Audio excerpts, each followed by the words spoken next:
What is up, everybody? It's Garrett at Board of Hello, everybody, tonight, and I have a special guest tonight to talk all things Corey Haim.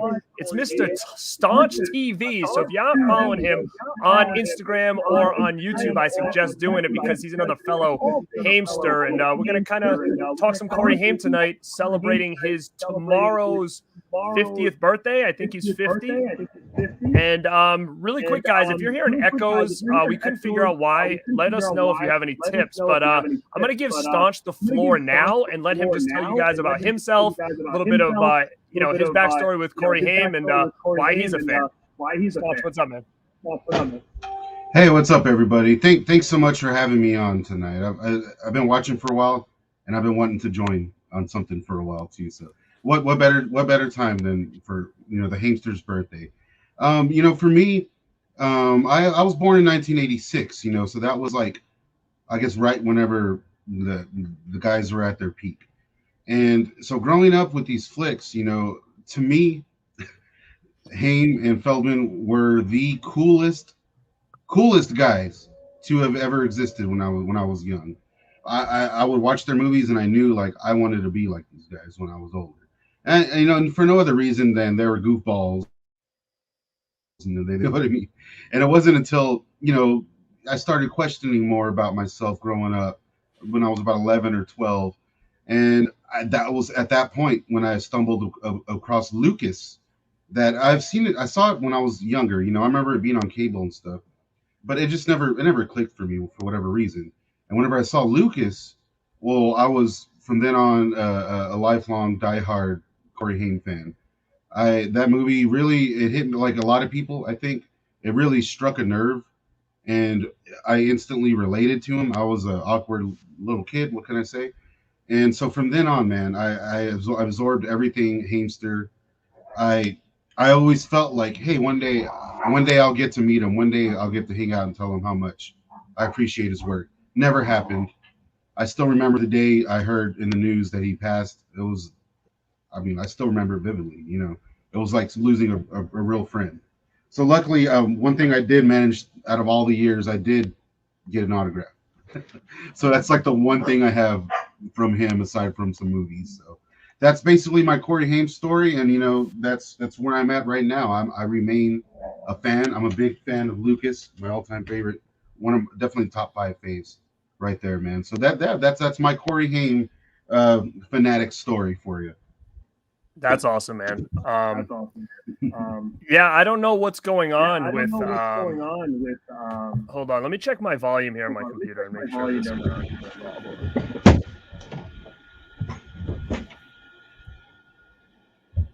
I don't know. Can you guys just change anything? No.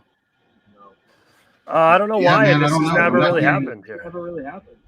I'm not hearing any echo or nothing on my end. I turned you down kind of low too. That way. All right, let's see if it helps out. Can you turn me down a little bit lower? Yeah. Somebody said that the reason is because you don't have headphones in, and I'm echoing. But I don't. I just checked my volume to see if it. Yeah. We just tried the headphones thing too. I don't. All right. Well, what is funny is that I think License to Drive was my first real introduction to Corey Haim as a kid. And like you said, I think the biggest thing with him was he just seemed just so cool. Like he was like what the kid I wanted to be like at that age. Like I was just like, oh man, he's like the coolest kid, And then you started getting to things like Lucas and Lost Boys. You started to see him in a lot of these different things, and I think that's really, what really started to get me kind of attached to him is then you had Corey Feldman and all the cool stuff he was in, and I think that definitely is kind of what got me into Corey Haim young, and I've always been a huge fan. Yeah, man, love the guy. Someone says that don't forget the third Corey Hart. Yeah, I love that song. Yeah, man, I don't know what's going on with echo. Is you guys still hearing that? I'm sorry. But Holly, what's up? Foz Rotten, what's up? Lepke Visions Films, what's up? Dead Pit, what's up? John Crescent, what's up? Movie Watch Daily, Justin, what is going on? Future Boy, Horror Collector, what's up, everybody? Sorry, I'm going through these really quick. Stranger Boy, how you doing? Movie Watch, my boy. Yeah, Justin. Hey, Cole, what's up, man? Hey, you too, man. Happy holidays, happy New Year. Yeah, so really quick, I know that you had kind of showed the Corey Haim autograph that you had there, which is super cool. It's again, you look back at it now, and now you wonder how rare those are, to come by nowadays, Yeah. And I was lucky enough to meet him twice, so I was able to get a couple things signed, and I'm sure glad I did. So I brought a couple of those things to the table first that I think we can kind of show, and then we can kind of get into his filmography and kind of go through each one of his movies and a little bit about what we thought about them and which ones people should check out, which ones they could stay away from, I guess. And maybe there's some I haven't seen. I looked at his stuff today. There's a couple I haven't seen, but I do own a lot. I think the only movies of his I haven't seen are the ones you can't see. Right, like that aren't available, right? Yeah. I've seen nearly everything the guy has put out. If I'm not mistaken, maybe we'll discover something here. Yeah, definitely.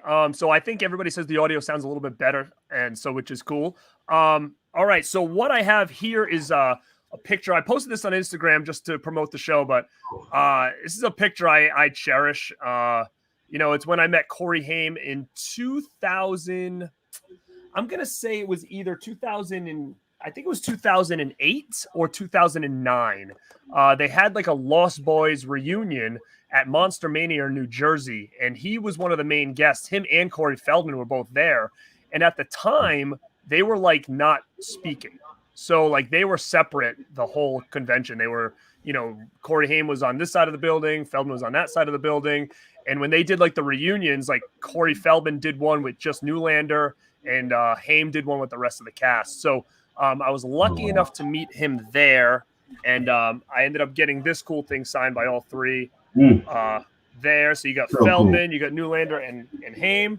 And then I was able to meet him a second time at Rock and Shock in Worcester, Mass. This would have been October 2009. So this was right before he passed away. And I was able to get this cool thing here, which is another classic Corey picture. That is so cool. I'm so jealous, my man. And you know what? Like he was super down to earth, and when I met him, he was very thankful for the fans, and you could tell that he really wanted to kind of make things right. And it's just sad, and it just sucks to kind of think like, what could have been, with him, because when we start going through his stuff now, there's a lot of hidden gems, I think, that not many people talk about when it comes to him. Oh, yeah. For sure, yeah. More so than when it comes to anyone else around that time. Like, there's so much of his movies that I feel are really one day going to just be forgotten, sadly. Sadly. Yeah, I mean, I kind of agree in a sense, but I'm hoping that when we do something like this, like it can kind of bring a little bit more light to these movies and to him in general, because Corey Feldman, I feel like out of the two is the one that really he kind of struck gold, because when you look at his filmography, and as much as what anybody wants to say about Corey Feldman on a personal level, again, I met him a couple times and had some interesting interactions with him, some great interactions with him, and I know you have a lot to say about Feldman as well, so we'll definitely kind of get into that as we scroll through some of these films here. But when you really think about Corey Feldman, when I look around my room here, I'm just like, man, like he was in everything I loved as a kid. Like, how could I not love Corey Feldman? And then when you had Corey Haim by his side, it was like, it was gold. So I'm looking around here, and you can see behind me, we got Lost Boys and we've got Goonies over there. I have Teenage Mutant Ninja Turtles poster right over there. I've got a Friday the 13th Part 4 poster over there. I mean, dude, the dude was everywhere, So, dude. It's crazy. Yeah, man. That's so true. Like, especially with Feldman, it's like so many iconic movies. Gremlins. No one's ever gonna forget about Stand By Me, Lost Boys, Goonies. I mean, come on, Gremlins. And it's sad to say, because if I'm being completely honest here, between the two, I think the acting chops were in Haim's favor. Haim to me was always the better actor of the two, if you will. That's not any disparagement to Corey Feldman, but it's just that he had a certain charisma that was there, and I feel like maybe if he had better representation or something, could have done more stuff like Lucas, more meaningful movies, and that maybe would have helped out. I don't know. I'm afraid that at some point people will stop caring as much about his legacy, and I just don't want that to happen. But like you said, we're here to try to help that, try to remedy. Yeah, and you know what? I kind of already think it is starting to, people are starting to forget. And that was another real big reason that I want to do the show. And, just happened to, chat with you. And like we said, we had a mutual friend at Movie Watch Daily who said to me, like, dude, you got to talk to my buddy. Like, he's a big Corey guy, both Corys. So I started to check out your stuff and I was like, oh yeah, we gotta do something because he's really on board with the same stuff as me. And like I said, I don't think Corey Haim gets enough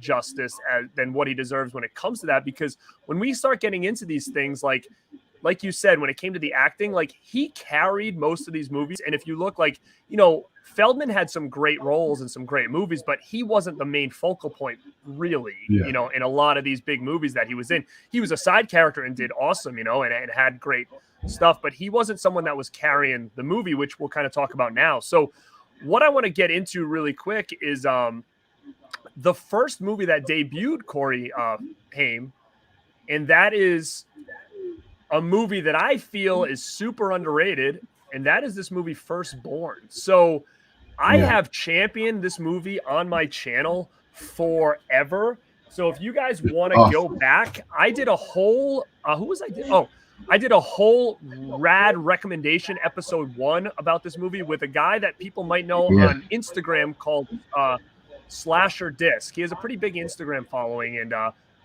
him and I quote that movie all the time, and that is one that I feel like nobody talks about. Yeah, man. Like, seriously, when do you ever even see like that image? Like, I think it got re-released or something like not too long ago, or yeah, that was the Blu-ray that got released by Olive Films and is now, I think, out of print, or if it is not, it's probably on its way.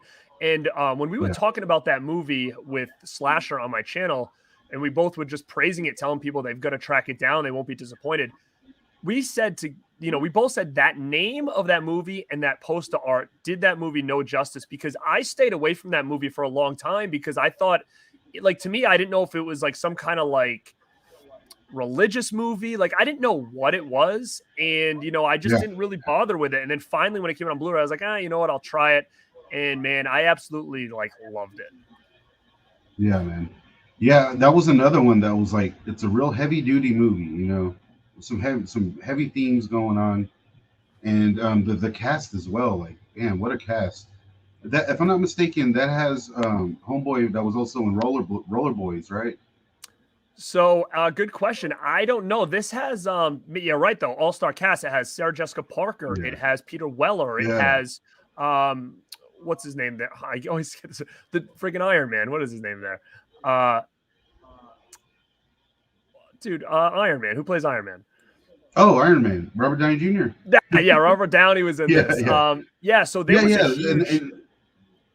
Go ahead. No, I was gonna say it's crazy, man. And then what's so cool about the flick is you hear everyone talk about how awesome Corey Haim was, and and it was his debut. Look up any interviews. Yeah. And everyone was giving him praises. Like, there's a really cool quote, I think, from Robert Downey Jr. talking about, like, watch out for this kid, or whatever. Oh, yeah. And that was a movie, too, that... What's that? Go ahead. No, go ahead. Oh, no, I was going to say, that was a movie that I also didn't see it until, a little later on. I was already, like... It was after... I was already kind of growing up whenever I saw that one, because I avoided it, because, like, what the hell is this, I remember seeing it on the video store, on the racks. And it was like, well, if Corey Haim was on the cover, I probably would have watched it. You know what I'm saying? Right. Like, I didn't know, and I didn't know what it was about. And then not till years later, I caught it on cable one late night, and it was like, I didn't know what it was called. I just saw RoboCop yelling and like Corey Haim running around, And I was like, damn, this guy's pissed. What is this movie? And then I stuck around and watched it, and I was like, oh my god, how did I miss this? What is Yeah, happening? I Why has no agree. one seen this? And I did not see this until it hit Blu-ray, so I never had a DVD. I'm not even sure if it had a DVD. I think it only had a VHS, and it came right to Blu-ray.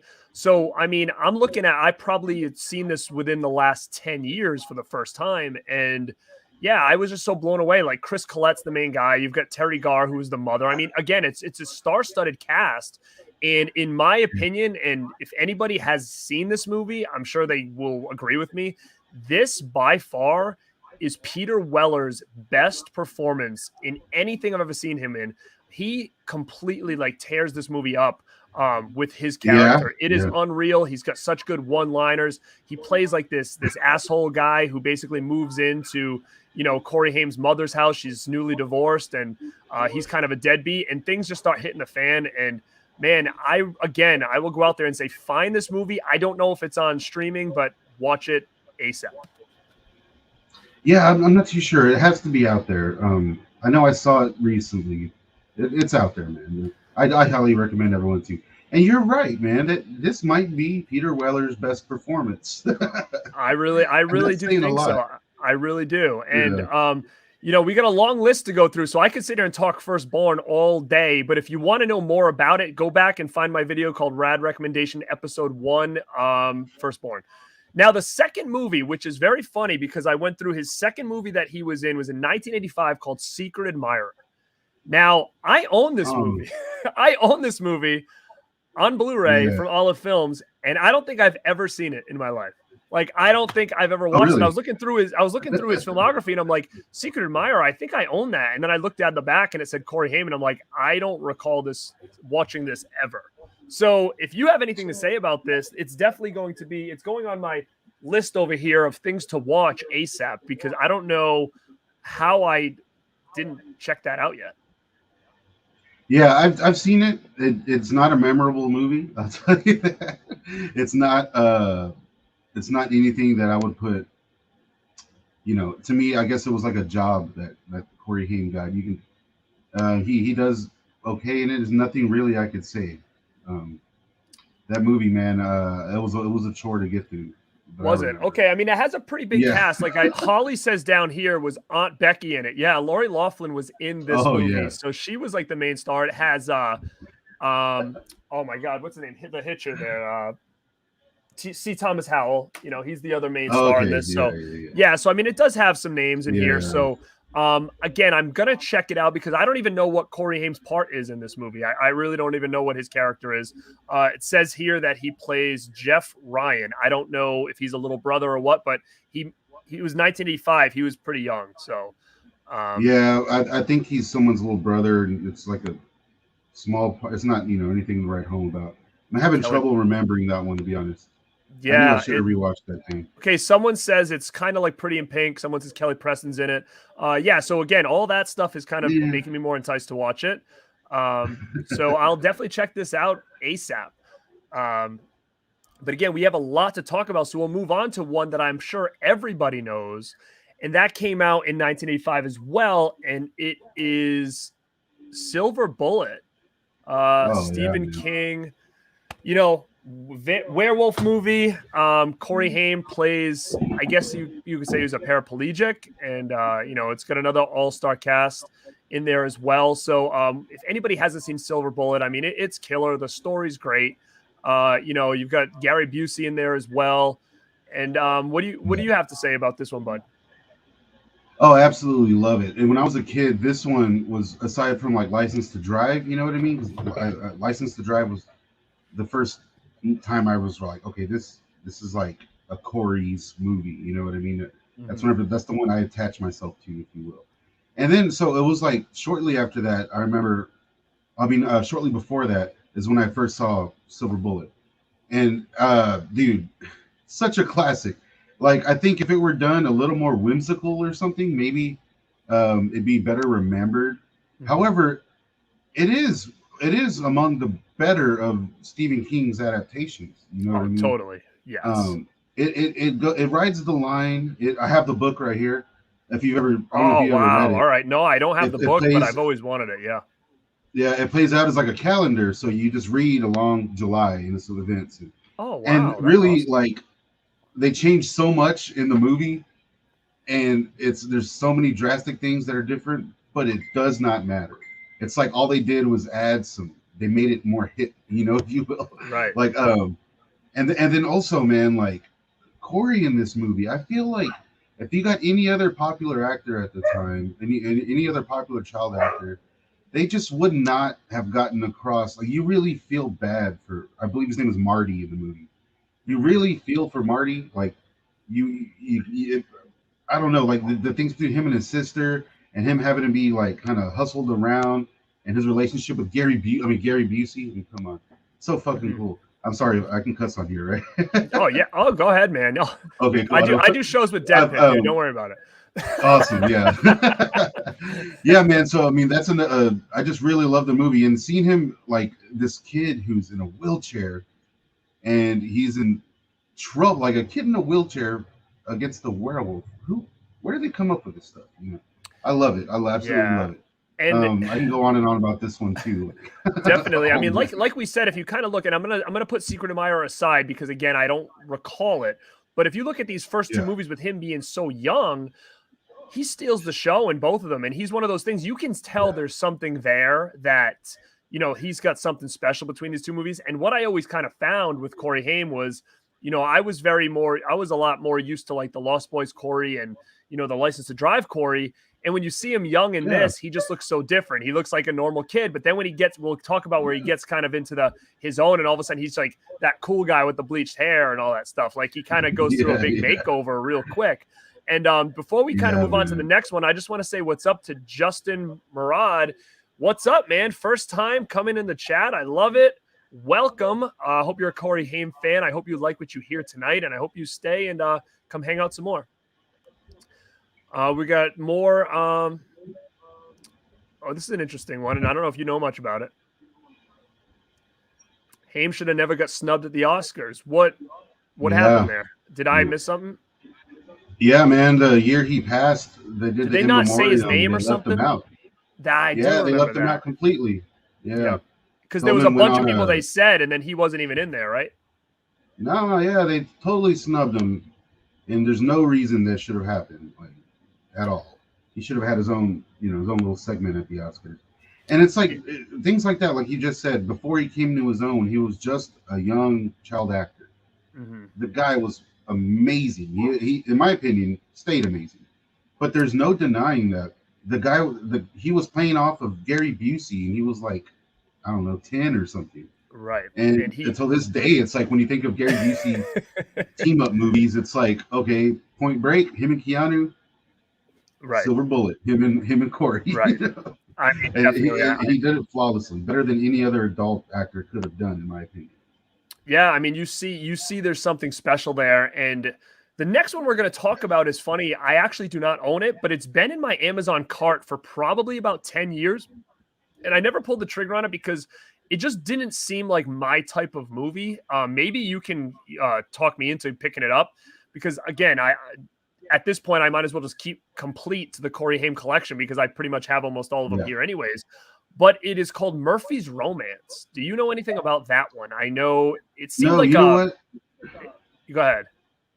No, that's one that I couldn't track down myself either. And you said you have it.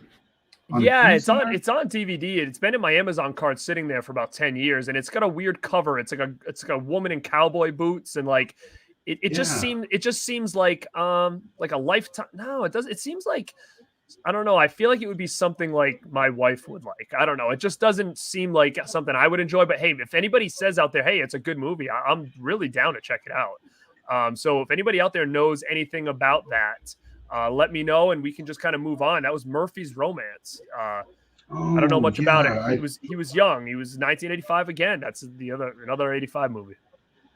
Okay, I vaguely do remember this flick, but dude, not enough to honestly talk about it. I think maybe we should both check up on that one again. Yeah, definitely. But the next one is one of those movies where I think really broke him out. to being, someone that could carry a movie on his own. He had another all-star cast here behind him, but this movie is, man, like when I first saw this thing, like I felt like I was gonna cry at the end, and it's just a wonderful movie. And that's Lucas. You got the poster back there, man, and I freaking love this movie so much. To a point where I was like, I want to try to get someone to make me that jacket at the end, and so I just have it. I could put it in like a frame and like hang it up or whatever at the house. I absolutely love Lucas. What do you think, man? Like I said earlier, man, it really a very special place in my psyche, in my heart, in my soul, if you will, for that movie. I watched it so much when I was a kid.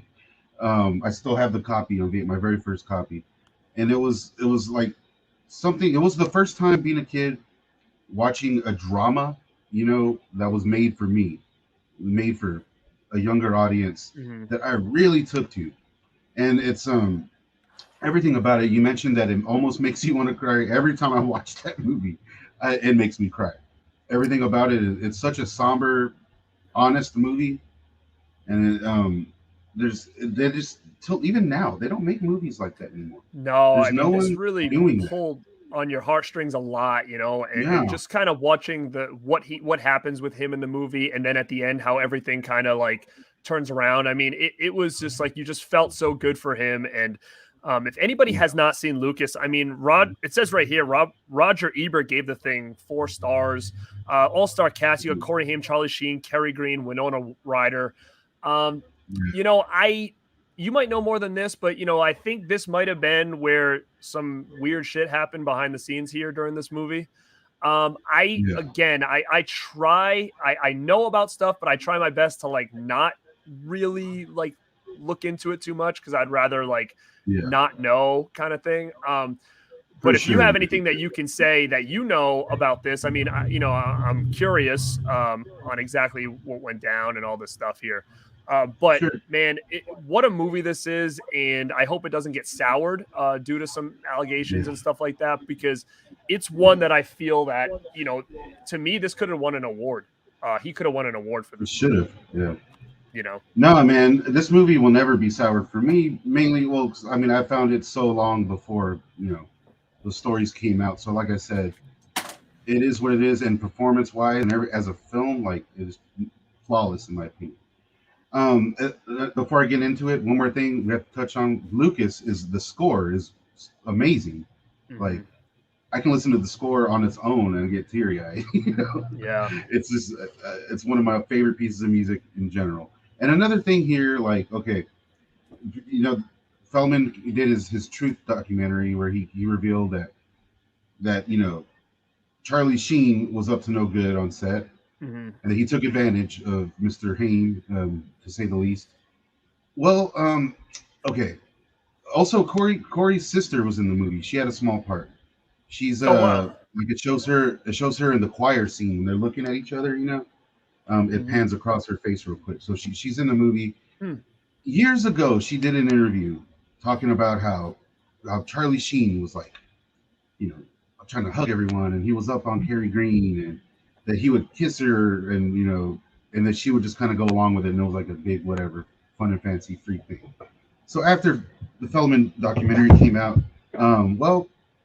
she came back in and said, oh, none of that ever happened, he was a gentleman, blah blah blah blah blah blah. So which to me kind of rings like, what what is happening?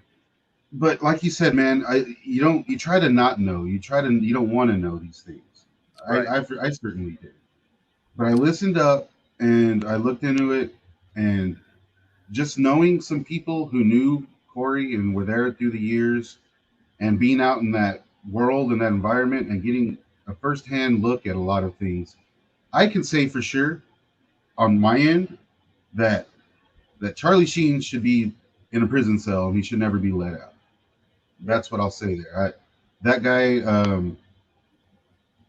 I have no respect at all for that guy anymore after all said and done. And I do believe the accusations, I do believe all of that happened. It is nothing that's going to sully the movie for me at all.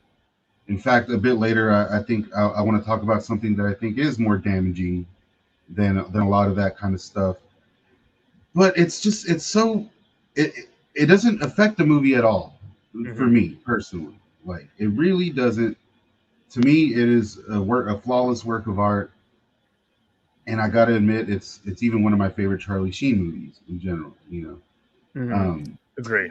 But it's such a somber film, and I hate to say that there's always going to be kind of a dark shadow over Lucas for anybody who wasn't around before before the shit hit the fan, if you will. Yeah, and I totally agree. And it was like, like you said before, Kerry Green came out and said some stuff, and then she kind of retracted it. And Holly makes a good point in here. If you watch the Punky Brewster documentary, she admitted she lost her virginity to Charlie Sheen, which at the time she was a lot younger than him as well, Exactly. Yeah. Oh, no. Sorry about that. But what I have here, because again, being a big fan of the movie, what I have here is I have this framed at my house, and this is a ticket stub for the premiere of Lucas. So Thursday, March 27th, 7:30 in Cincinnati. It's please arrive early. Seating is limited to theater capacity. 1986. So it's like a ticket stub that for the premiere of Lucas. Gorgeous, so I've had this in my collection for quite a while. That I have framed up, hanging in there because again, I just am such a huge fan of the movie, and I found it. And I just thought it was pretty unique, so I grabbed it. But I don't own a Lucas one-sheet poster, which I see you have over there as well. Yeah, it took me forever to find that thing. Yeah, you know what? As far as dude, I love it. I look at that poster and I want to cry.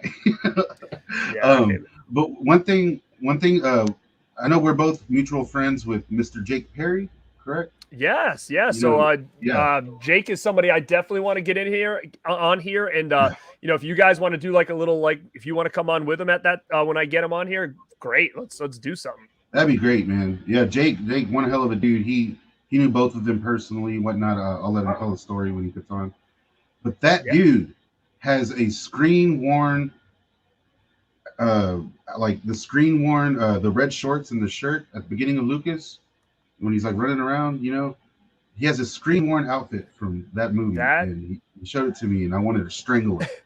I would love to see what Jake Perry has, because man, I guarantee he's got some crazy stuff because he's so funny. And the reason I met him was I'm trying to think how exactly we met. We met a while ago. He actually made me some shirts that he was doing. So I have and I almost wore it here tonight. It's like a Corey Haim's Rules shirt, and it was like a Vision skateboard logo. You remember that?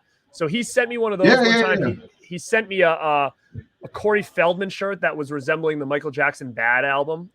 He sent me that. He sent me that shirt, and we were collaborating on trying to create a shirt that was it was mimicking the Hulkster T-shirt, like from WCW, where it said Hulkster, like the Hulkamania logo, but it said Haimster. And we were playing with the idea of throwing one of those together, but it never came into fruition. But what a cool dude he is. And I watch him on Instagram, and I'm like, man, what is this guy's life? Like, he's living it, man, huh? I know, dude. Yeah. I tell him all the time, like, dude, oh man. He's a cool dude. Shout out to Jake Perry for sure. Yeah, he might pop in because I saw him he liked the stream comment that I put, so he might pop in to say what's up. But yeah, keep your eye out for him. We're gonna have him on, and you can come back on. We're gonna do a Feldman one, so he's got some stuff to say for sure. Yeah, for sure. Let's see what we got here. Yep, people saying some stuff. Some people I don't know here. Just appears. Oh, Sammy, what's up, kid? How are you? All right, so we're going to move on from Lucas. Again, it's another one we could talk about all day long. The next thing I had here was he starred in a TV show called Roomies, which I've seen the trailer for, and I've always been very intrigued by it. It looked like a real interesting sitcom that took place around that time. You were seeing a lot of similar type of sitcoms. It's basically like he becomes roommates with an older guy or something like that. And I've actually never seen the show, but there's trailers on YouTube that I've been really fascinated with for years, but I can never figure out how to get a hold of it. So man. Do you know anything about that? I've actually seen, I've seen, I I watched until I couldn't watch anymore. Put it that way. Not a very good show. Yeah, I mean, how many not a seasons did very it good have? show. Like 8 episodes, I Oh, think there dude, I was. think maybe like one, if that. Yeah. I'm not positive, but there's just zero chemistry. I think the old guy in the show is homeboy from like Rocky or something. Oh, is I that who forget that is? exactly. I forget exactly, but I know that like I tried watching it and it was just like it's so sitcom-y Yeah, to that's put what it, it felt you know, like when I like looked at the trailer. yeah, and you can just like the novelty of Corey Haim, you know, in a TV show wears off pretty damn quick. I'll tell you that. And you know, he seemed disinterested too.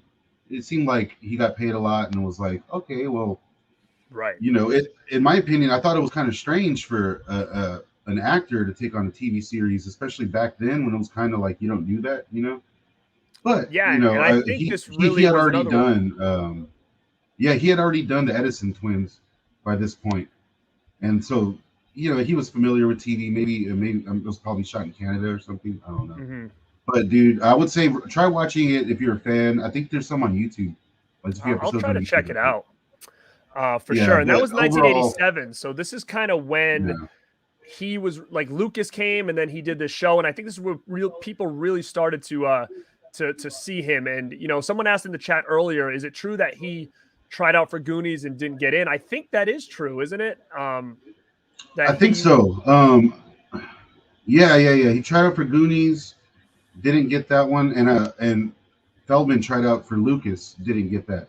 Oh yeah, that's what it was. I So think that's they that's kind of how yeah, they like figured each other out because they kept hearing yeah, the name Corey, you know, this, that, and this. So yeah, so definitely that. I mean, I know what's funny is that when I as a kid, I remember like because I saw Corey and Corey together, I always thought like he was in Goonies, and then I remember watching it and be like, oh, he's not. Like I always like yeah. thought in my head, like I don't know if I thought Mikey So did was I. Corey Haim for a little while, and then you know realized it wasn't. But yeah, I mean that would have been so Could have killer been. for him to be in that movie, but you know, it Yeah, is what it is.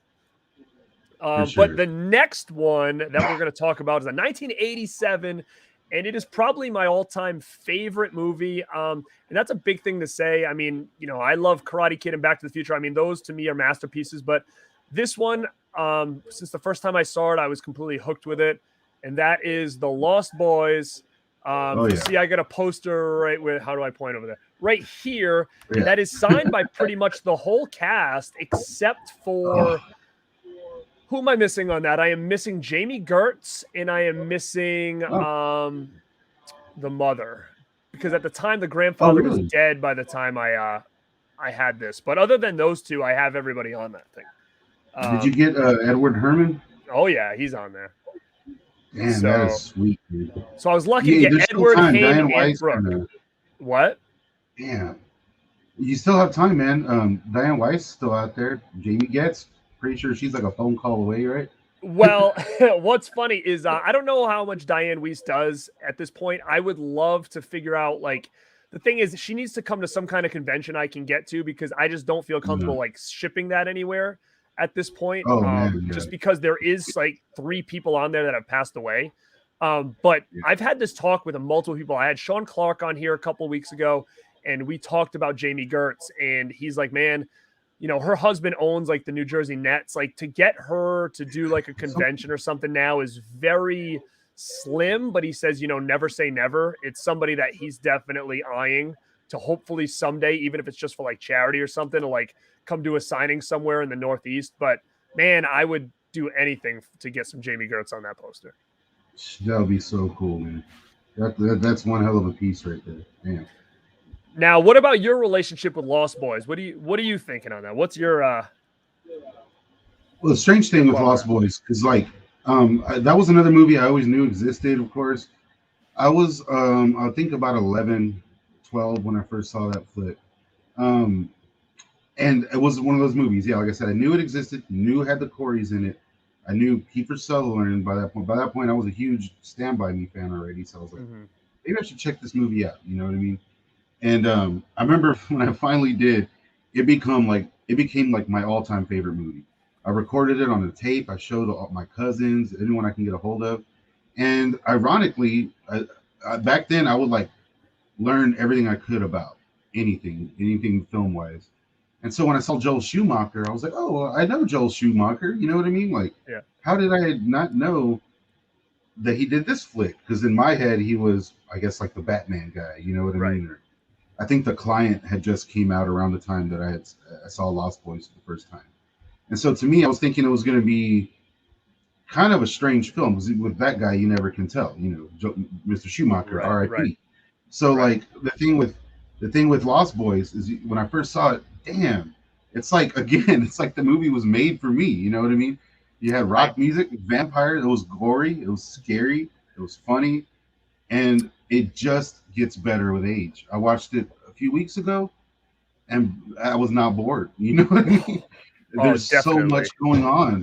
There's so much going on in that movie that I mean, just the subtext, you know, the masculine kind of homoerotic undertones that I did not notice until way later. Like how ahead of its time was all of that stuff? So insane. Very. And like you said, these young actors that were kind of unproven still, you know, to just throw them in there in this studio movie, and Joel Schumacher fought for everyone, so he knew what he was doing.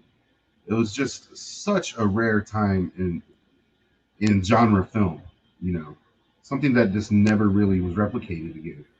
Never will be. Yeah, and you talk about soundtracks. I mean, that's another one that just you could just put that on and rock out to it. And like you said, it's everything I was into. Like you've got, you know, rock music, you know, the clothes were so 80s that it's like I absolutely like love the outfits in that. I did a show on here probably, man, I don't know, 6 months ago with I don't know if you guys know Ring of Honor star Vincent. He's a big Lost Boys collector. And I had him on the show. I've been friends with him actually for years and years. And we did all things Lost Boys. And he actually made by hand all the jackets and has them like framed. And it's incredible, man. It's insane. It's like that Marco, like Alex Winter jacket is something that I've been telling him I wanted for years, you know. It's so killer, like the clothes and that. And we talked about this before on that show, but if anybody knows, I have been searching high and low forever for that jacket that Corey Haim is wearing when he walks into the comic book store. It's almost like a robe with the shoulder pads. Like, man, I have been hunting like for that at like on eBay and at like thrift stores. I'm like, I don't even know what to call the thing. Like trench coat, robe. I don't know what that thing is because it's not heavy. It's very light, you know? And I would kill to like find that and walk around wearing that thing. That thing was so killer. Yeah, like it's funny because like all the vampires costumes and outfits are kind of explained, like they've been around forever. They hang out in a sunken hotel, you know. They can, you know, collect things along the way. Hey man, he just moves into town and he's decked out. He's ready to go. I love it. It's like he's like they said, fashion victim. Like he's like the epitome of like 80s fashion at that point. And to me, I was like, man, like it was just so out there that it's like I would love to like rock that. And you know, I'm also a big fan of movies that take place, you know, at carnivals and stuff like that. So the boardwalk to me has always been larger than life. And I've said this before, is that like one of my bucket list things to do is to go to that boardwalk. And, you know, but what's funny, I've been saying this since I was a kid, and I could really just like go this weekend if I wanted to. I really don't understand why I'm making it like this magic land. Like I don't know how I'm going to ever get there, you know, like I really could get there if I wanted to, but I don't know. It's somewhere I need to go because a part of me feels like it's a type of place that someday is going to probably get torn down and I'm going to regret never going there and checking it out. I had a client of mine go there once, and she took a picture of her getting sand off the beach where they rode their motorcycles and brought it back for me. So that was killer. So I have that. That's so cool. Yeah, but I've never been to Santa Cruz. Have you been to that boardwalk? No. That's actually something I've always wanted to do as well. Like I just want to go find somewhere, some little location. Like some of that stuff has to exist, and they ride off the steps or something. Chip a little piece of wood off that step. You know? Oh, dude, I would. But you know, honestly, serious. Dude, I think maybe the reason you haven't gone is because you don't want to be let down. You know.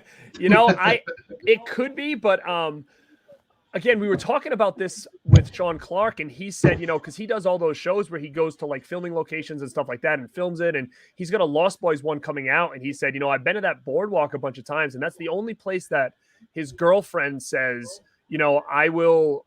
It's like, to her, it's like her favorite place to go. So he goes, dude, it's better than what you imagine. And, there's some stuff that you can do down there where you can, go to like the house that the grandfather was in. It's all gated, but he's like, you can get there. Like, he's like, if you go down there and like really, do your research and want to do like some tours, he's like, there's some good locations there to check out. There's a comic book store that has the original like comic book. Like, there's just so much he said out there that's still there for that movie. And I'm surprised it never got a sequel earlier, because it did well.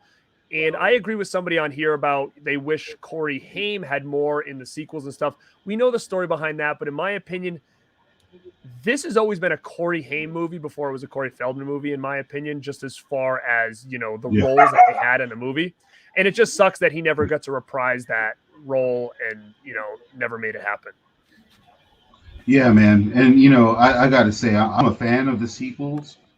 I think part 3's of the dud out of the bunch. But, it would have been so cool to have the Haimster back in the role that really got him known. And, I guess he kind of did if you count those deleted scenes or whatever. But they really went a different direction with those movies. They did. And you know what? Again, I don't compare them to the original. I don't hate them. I know a lot of people do. I don't hate this movie at all. The part 2 and part 3, I don't hate them. It is what it is. At this point, we're so far gone from 1987. So it's fine, whatever. But we have someone else in here. Corey Haim loves me forever. What is up? Welcome to the chat. Thank you for stopping in. Lepke, thanks, buddy. Yeah, make sure you hit the like button on this stream, guys. We got a pretty good crowd in here that's been hanging around. You guys have been active. I know I haven't gone through everybody's comments and stuff, but we have a lot to talk about. And if there's anything cool in here, I'll make sure to pull you guys up on the screen. But thank you so much for that.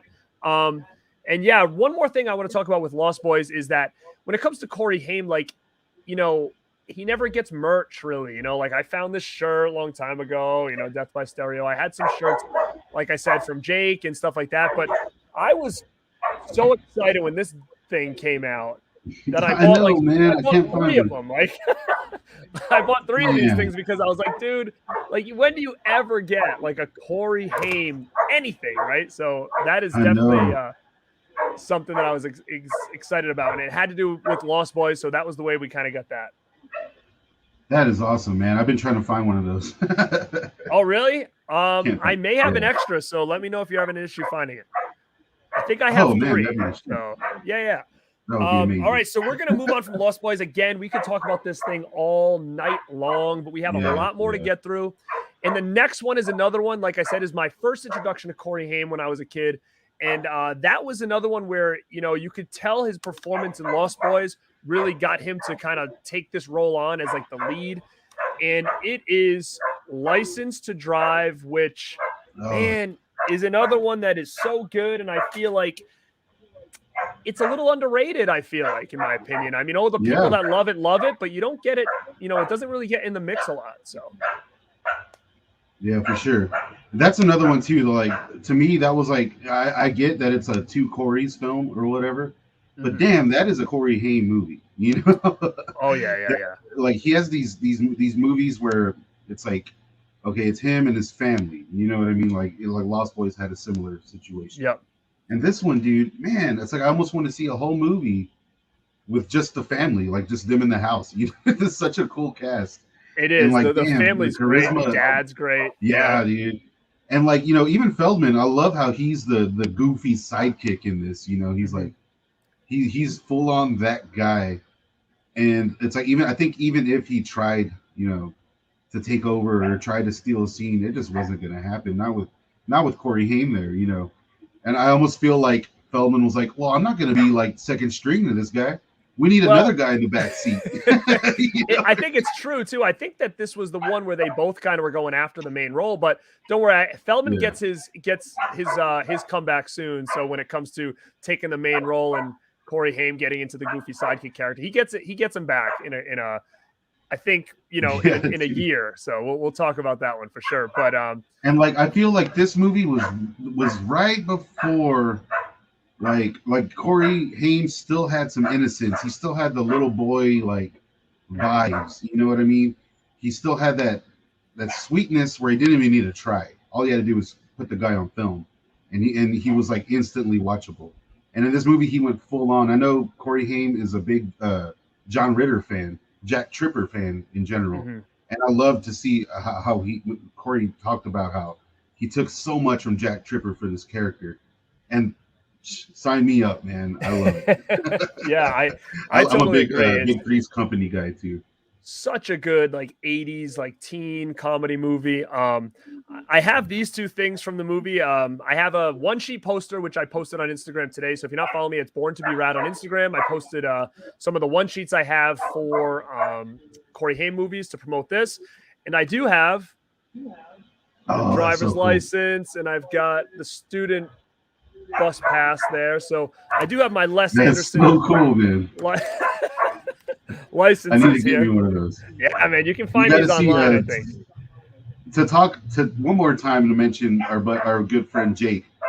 You got to see next time you talk to him. Have him show you his. I think it's his school ID or something when he's a kid. And he's like, oh my god, that is so cool, perfect. I love it.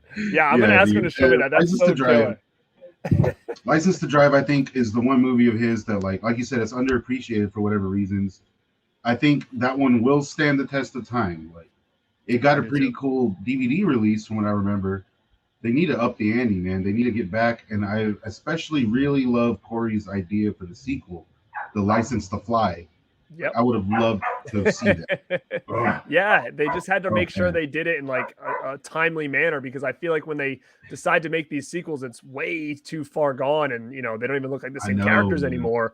But yeah, like I totally agree. It would have been great to have a sequel to this. If you haven't seen License to Drive, I recommend checking that out all day long. It's one of my favorites from Corey Haim. He kills it. Such a cool movie too, and man. Yeah, I mean, I totally think, and you got Heather Graham in there as well. So super cool movie, License to Drive. It's another one we could talk about all day long, but we've got a lot more on this list to get to. There are a few coming up here that we'll kind of skim by. But yeah, License to Drive has a Blu-ray, which I just showed, which I think is also out of print. So someone said Lucas is out of print. I didn't realize that. License to Drive is out of print. I think Firstborn might be out of print. So a lot of these Corey Haim movies are like, they come and they go. So I don't know what the story is with them, and if we're going to get them again. Yeah, I got to run and let my dog in real quick. Yeah. Go for it, man. I'll answer some of these questions while he's going here. So let's see if anybody's questions jump in right now. I'm going to get some in. Yeah, Les Anderson and Sam Emerson. Love it. My favorite two characters. That's so funny.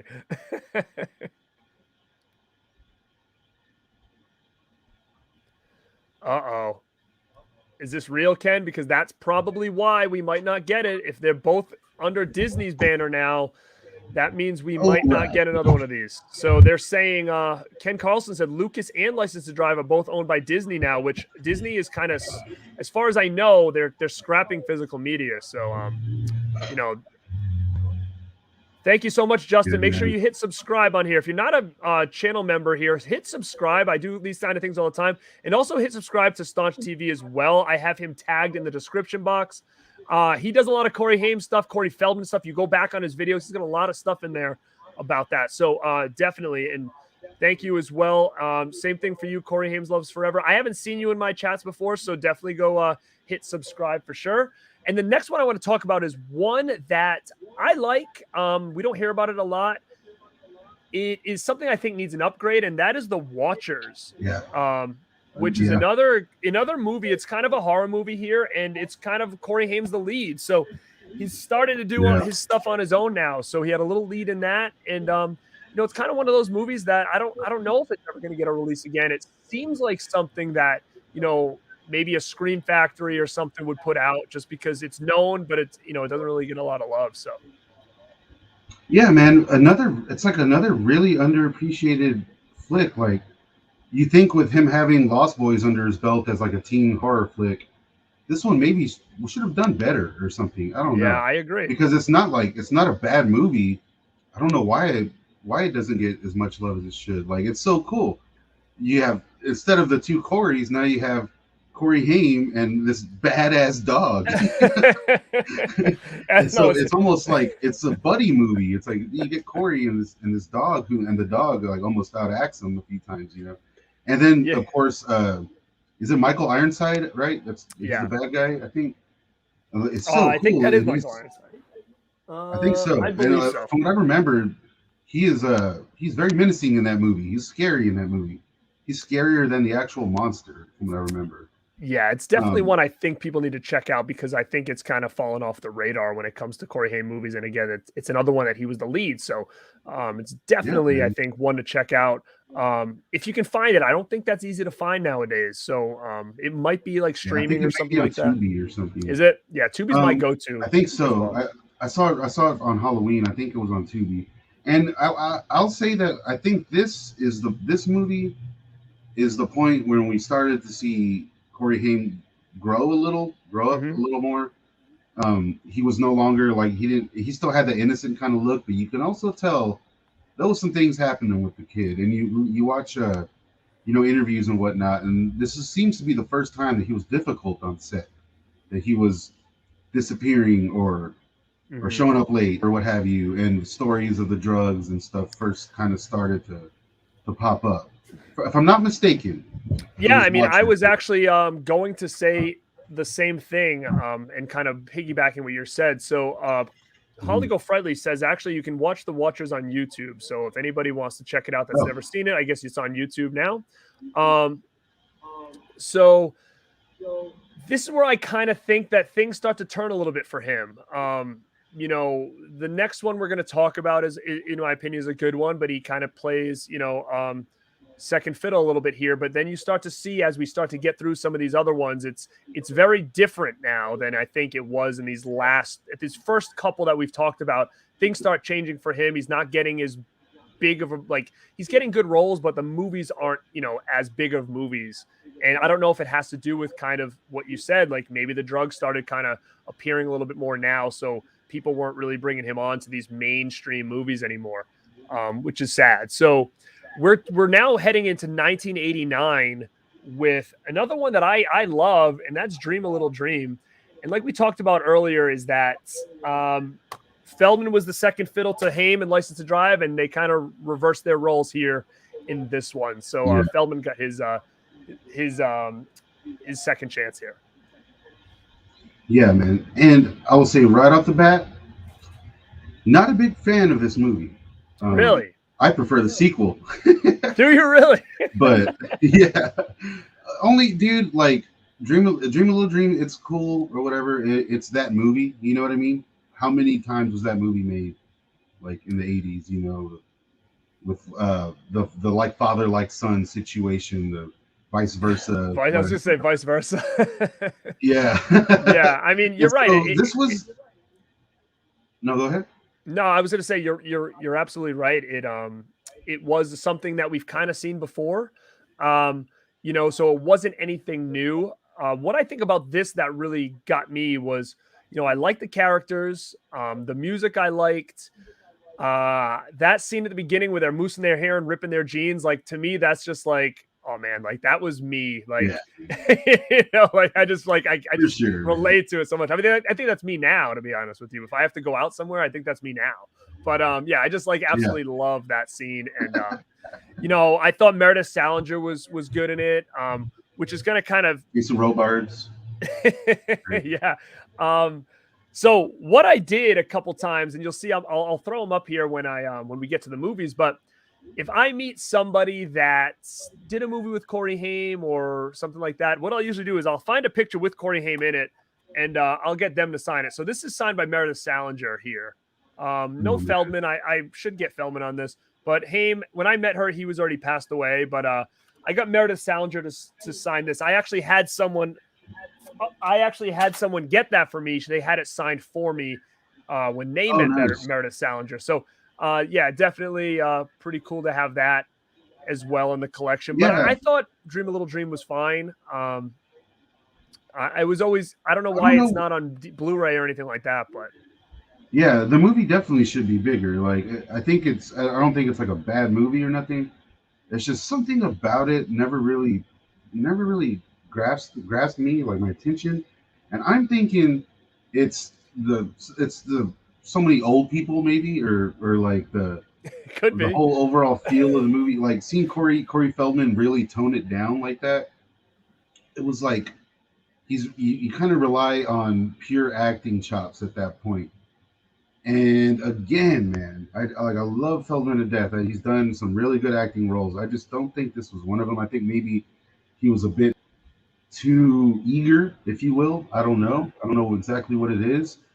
And I guess you're right about Haim being sidelined in this. And it's funny how I think he had a broken leg during this movie. If I'm not mistaken. You weren't. I wasn't really sure what his character was. Dinger. He was limping around with a cane. I wasn't really sure if that was like a real life injury or that was like a gimmick for the movie. I never really knew. And like you said, you think maybe did he have a broken leg in real life or just for the movie? I think he had a broken leg in real life, and that's what happened. And again, like, if I'm not mistaken, man, I could be wrong, but I want to say this was really the first time Feldman went full Michael Jackson. Yes, I was just gonna like, you know what I mean? Yes. From this time point on, there was no denying that. Yeah. So Robert Long says the same thing, and like you said before, where with Corey Feldman too, I think because he was the lead in this one, finally, I think he really tried to, like, I don't know how to word it. Like, he tried too much. Like the fact that he was like, oh, well, I want to do my Michael Jackson dance in this movie. Like, it just seemed like he was trying to put all his eggs in a basket. And you know how Corey Feldman is, I'm sure, is that, like, he thinks something is 100% going to be the best. And, to a lot of other people, they might look at it and be like, no, it's not going to be good. But in his eyes, he's like, no, listen, like, this is going to be big, And I think that's kind of what maybe caught up with this one when it comes to certain people. But I will say, someone brought up Michael Damian's song Rock On, which is a fantastic song. And if you guys haven't seen the music video for that, look it up online because Corey are both in the music video on stage with Michael Damian. So check that out. Yeah, that's one thing I do really like about the movie is the soundtrack's on point. And like, Corey Feldman worked out a deal where he could have music in the movie. And, I suppose we'll talk a bit more about it later, but in Corey Feldman's, the documentary coming out in his box set, the whole story's in it. Michael Damian's there. They talk all about it and about how they recorded a single. Michael Damian helped them produce it and they turned it in too late and it didn't get put out and it became kind of a rarity. But so now you can get they just re-released it a few years ago. Oh, I just saw you a new posted version of that. Dream a Little Dream. Yeah, it took me, the record label that put it out took literally 3 years to get me this. I had to be very rude to them. You know what's funny? After you posted that, I thought to myself, shit, I remember when somebody, like, when that was posted a long time ago, and I'm like, I wonder if I ordered that because I don't have it, but I was like thinking to myself, 3 years. I was like, maybe I ordered that and I forgot, but I never got it. But it's cool. They left us in the dirt.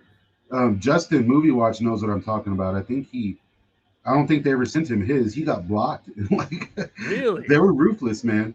Yeah, they stopped emailing us. They blocked us off their social media, and they made up all kinds of excuses. And I literally had to stay on them to get my record. What company put that out? Because knowing me, I probably bought the thing, but I definitely forgot about Records. What is it? Jet Plastic Recordings out of Detroit. One of the worst labels, bouquet labels, if you will, to ever deal with. I'll see if my email history goes back that long. I might have like a receipt or something in there, but I try it, totally man. And if you did and you paid for it, hit them up and they'll send you one. Just make sure you stay on them. So Corey Haim Loves Me Forever says, I have the Corey's documentary, Me, Myself, and I. Yeah, that's on YouTube. That's a good one. You got to check that one. I love it. Yeah.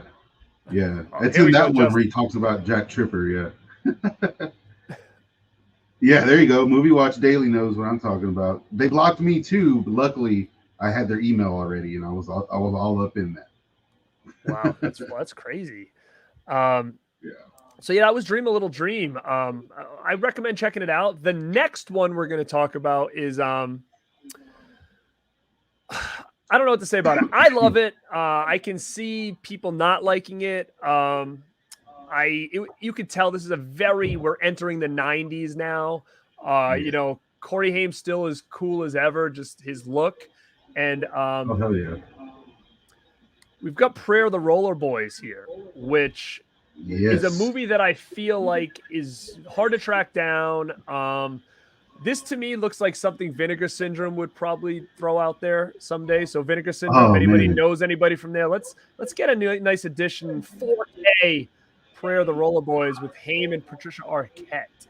that would be so awesome, man. So that would be killer if we could do that. And it's basically like, I don't know, it's these kids, they're causing trouble. It's kind of, I would say, post-apocalyptic. I don't know.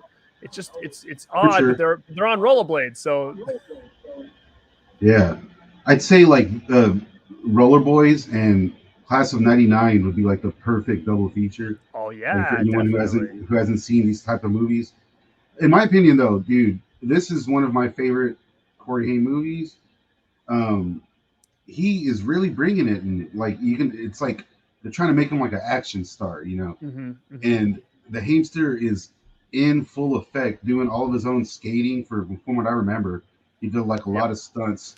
The whole opening credits, it's so cool because you have someone doing these inline skate tricks, and you can clearly see that it's him, and that he is really going for it, and he is trying. His charisma is off the charts in this flick, if you ask me. And this one, Christopher, is it Pettit, right? The guy who was also in Firstborn. He Christopher plays the. Collette. Yeah. Okay, I Yep. don't know where I got the name I said. Anyways, that dude's in it again and just totally overshadowed.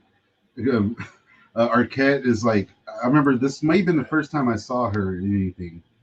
And watching it now, it's like, who was this girl? Where did she come from? Why can't I find one like her? Right. I like I said, I love it. I know a lot of people kind of, this is starting to become the time where he's, people are kind of like I don't know if they're shitting on him, I would say, but this is where kind of a lot of his movies there's only specific people that I think know the next batch that we're going to start talking about now. And I think it really starts with Prayer of the Roller Boys. And for the people that know it, I think they like it. I just don't think it gets talked about enough. And it's very 90s with the, with the rollerblading and stuff like that. And like you said, like Corey was doing his own stunts like that he loved that shit, and Gus, what is up, buddy? So I hope it gets a better treatment. I have a one sheet of this movie. Somebody posted on social media today that under our video, a comment saying they used to put on their rollerblades and pretend they were Corey Haim. I mean, hell, dude, that's killer. Oh yeah. When they were a kid. So I used to do that shit. I love it. So anything else you want to say about this one? Yep. Yeah, man. I've got to say, like, it's the same writer as Point Break, and it's obvious. It is the same movie as Point Break. It is Point Break with roller skating, much like Fast and the Furious is Point Break with cars. Dude, I say irony that all is this the is time. the same That's writer. right. Like, it's crazy. Yep. He damn near just took the same script and just turned it into surfing and made it a much bigger, definitely a bigger moneymaker in that movie. But it blows my mind how those are the same thing. They're basically. Well, you know what? I mean, maybe he made this and it didn't take off, and he's like, "It's such a great story. What do you mean? How did it not take off?" And then he's like, "Let me try it again." Like maybe he just went down that road. Try again. Yeah, dude. But, and his name is W. Peter Elliff. You look at the movies he's made and worked on. It's like this guy was all over the place. But the most interesting thing that he's done since Roller Boys was a pseudo sequel. There's a basically sequel to Roller Boys called Blade Cops, or sometimes Blade Squad. Blade Squad, sometimes Inline Cops. And it deals with the same drug from Roller Boys. Really? And it's just about cops on rollerblades. Yeah. It was made for TV. No idea. I'd never been able to find it. I found a trailer once. I found a ripped version one time that was in Spanish. And I'm Hispanic, but I don't know what that shit is. Yeah, man. I would love to check that. I had no idea about any of that. So that's killer. Yeah, man. Again, I think that there was think there was some hype for this movie, and it just didn't kind of do what I think they wanted, because you could tell even when you watch it, like it wasn't poorly done or anything like that. I just don't know what, the disconnect was. And you're right. You can tell that this probably was something Corey was really proud of as well. I mean, I don't know, but I think felt so. that way. And it got a pretty big audience overseas. Like I believe like its European audience is pretty big. I only say that because if you go searching for posters and merchandise from this movie, all the cool shit is over there. There's like, and it's like, it must have been a bigger affair. I'll have to check it out. But yeah, I think this has Vinegar Syndrome written all over it. And to be honest, if there's a, like you said, like some kind of prequel or something like that, or a sequel, like they should grab that too and do a little pack. That'd be killer. Yeah, man, I would love to see that. Yeah, definitely look into that. It's weird. We move on now to part one of a two-parter, and we're talking about Corey Haim and Fast Getaway, which again, this is a bootleg DVD. So it does. I don't think it has a DVD itself. I got this from a company called VHSPS. I don't think it has a DVD, but Fast Getaway is actually on Tubi, I believe, right now, because I think I did recently just see it on there. I know a couple people in the chat have asked about it already, and I get this one confused with the other one, but I get 1 and 2 confused. Is this the one where like him and his dad are like woodworking or something?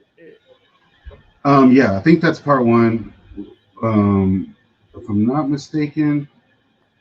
Yeah, I think that is. What's funny is that I'm realizing now that I got them mixed up too. Yeah, so we'll talk about that coming up. They actually do a sequel to this, so we'll kind of have to walk by it. But Fast Getaway is definitely, it's another Haim is the main lead in this. So it's his movie. I would definitely check it out. I mean, it's okay. It's like the same thing where you could tell they're trying to make him like an action star a little bit.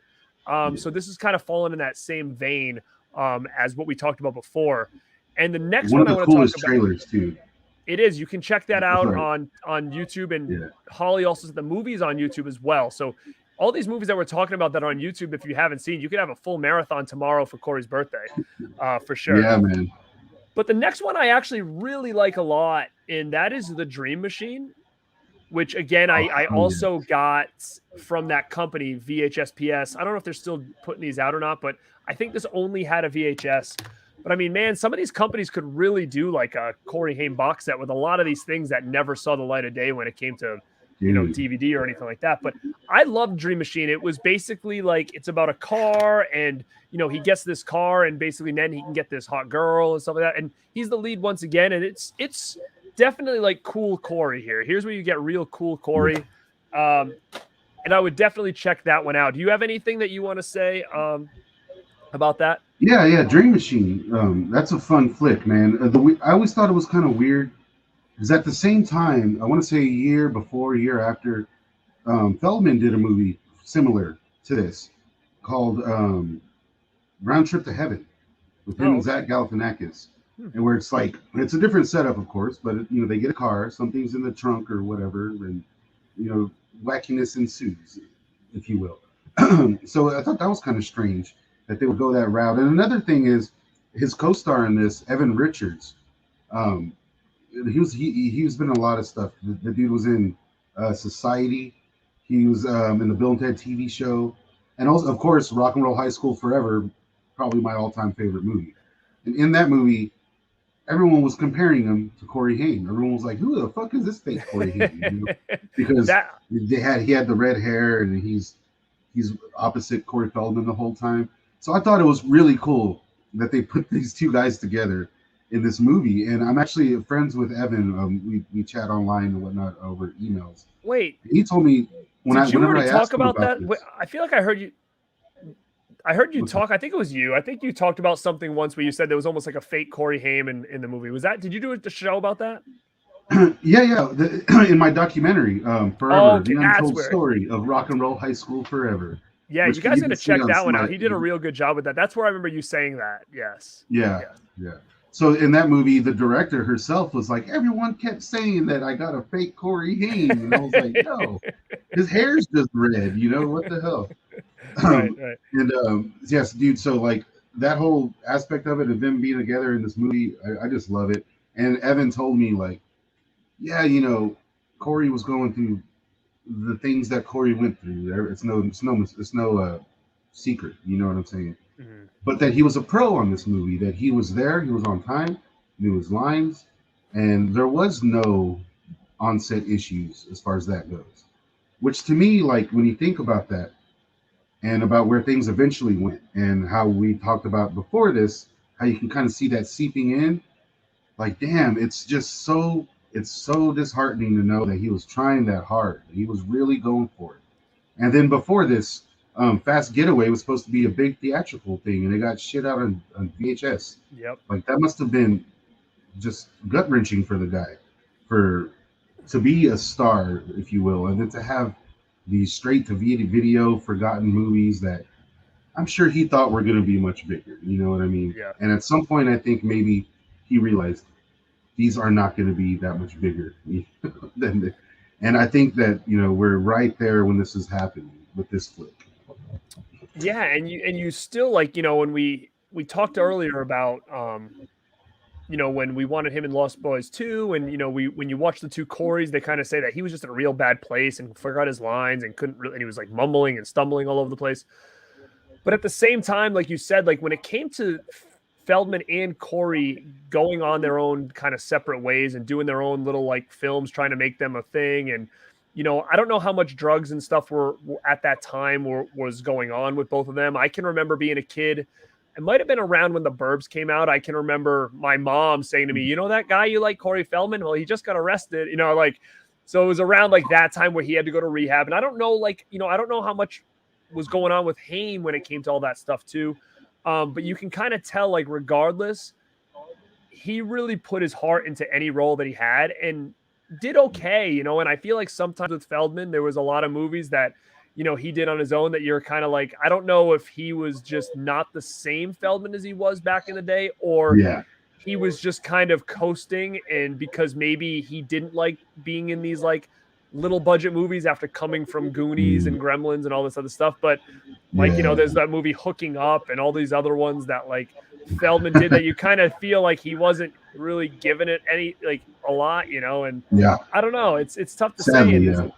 And this next one that we're going to talk about too, I don't have this and I've never seen it. And it was called Oh, What a Night. Do you want to know anything about this? Oh, yeah, man. This movie was actually on all the time when I was a kid. Like, my mom used to like watching it. It was like weird. I was like, hey, I know that kid. I know that's Corey Haim. And then it eventually became the movie that I picked up watching because there's nudity in it. And I always remembered it being this like slice of Americana, this tale of growing up, with your friends and kind of like a 50s vibe or whatever. And then I rewatched it and I realized, like, no, it's a total Canadian production. Everything is so Canadian. Okay. Such a Canadian movie. But the soundtrack, it goes for the whole vibe, and it's all there. And Corey's really good at it, man. But the movie, in my opinion, is among his worst. Okay. It so is not. Is it available to buy anywhere? Do you know? You know what? It's another one I saw recently. I want to say, if not YouTube, then Tubi, like one of those weird movies free places. It's out there, dude. I want to say it's for full. There's a full version on YouTube. I mean, it's a cute little movie, if you will. You know what I mean? It's very formulaic. It is that kind of movie. You can definitely tell what they're going for. Whether they got it, I don't know. But it's another one that I always put that one on as lower tier. Although I feel like they got seen a lot more than people think. Oddly enough. Yeah, I'm curious about it because, again, I've never seen it. I don't own it. It's one of the ones I don't own. Baby Herman, thanks for popping in. He said Haim loved his fans. He did, and you can tell. And like we just talked about, like he cared about his roles regardless of what they were. He wanted them to do well. He loved his fans. Even when I met him, it was at the tail end of his life. And he was just so appreciative to everybody and gave people a lot of his time when they went up to him. And, he chatted with me for a while. We talked, he was, asking questions, this, that.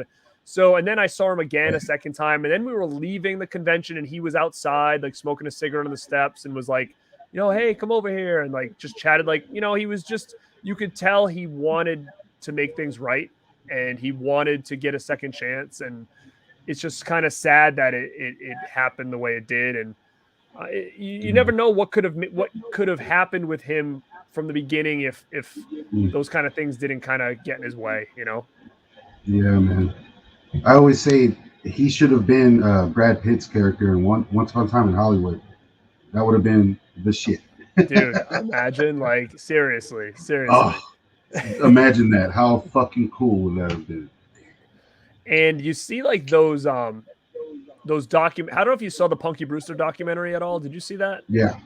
And it's just wild that she had that footage all these years. And I would love to see, like, footage of, like, the two Coreys, what they were doing out and about, and that time, and the people they were hanging with, and the parties there. Like, it would just be very interesting to me to see really what was going on, at that point in time. Yeah, man.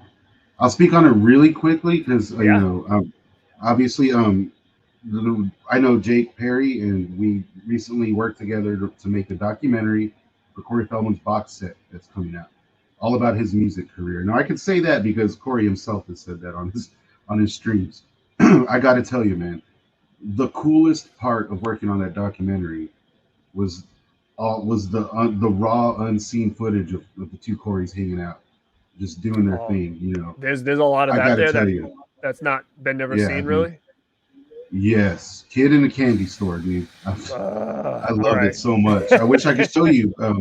Talk to Jake. Maybe he can share something with you.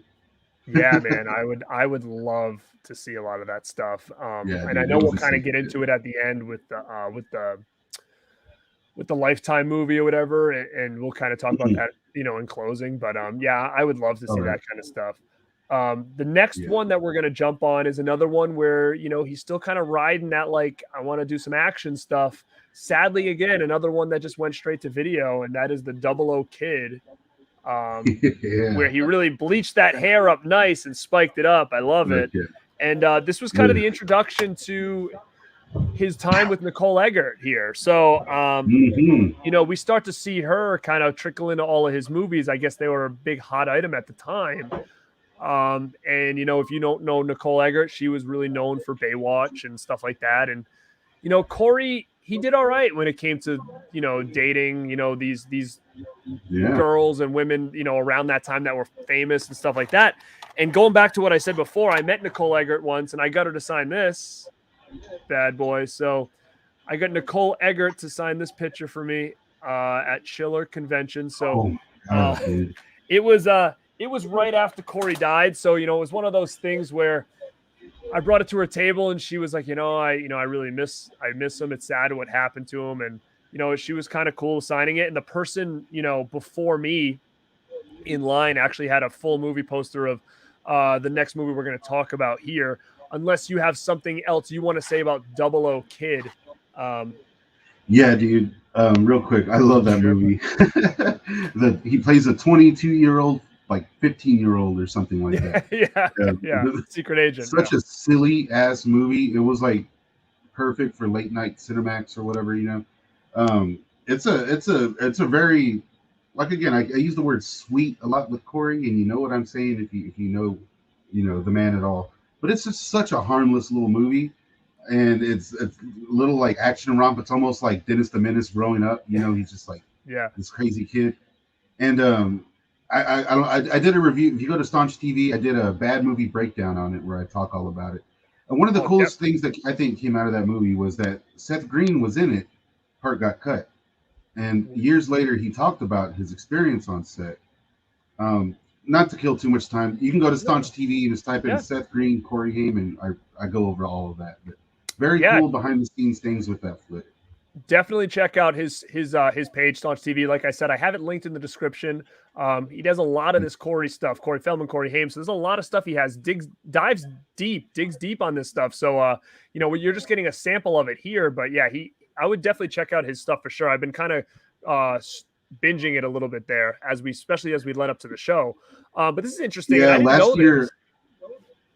Go ahead. Did you see this this comment that was left here? Did you guys know the director for Stand By Me, Rob Reiner, wanted Corey to actually play Rivers' part of Chris Chambers? I didn't know that. I don't know if you knew anything about that as well.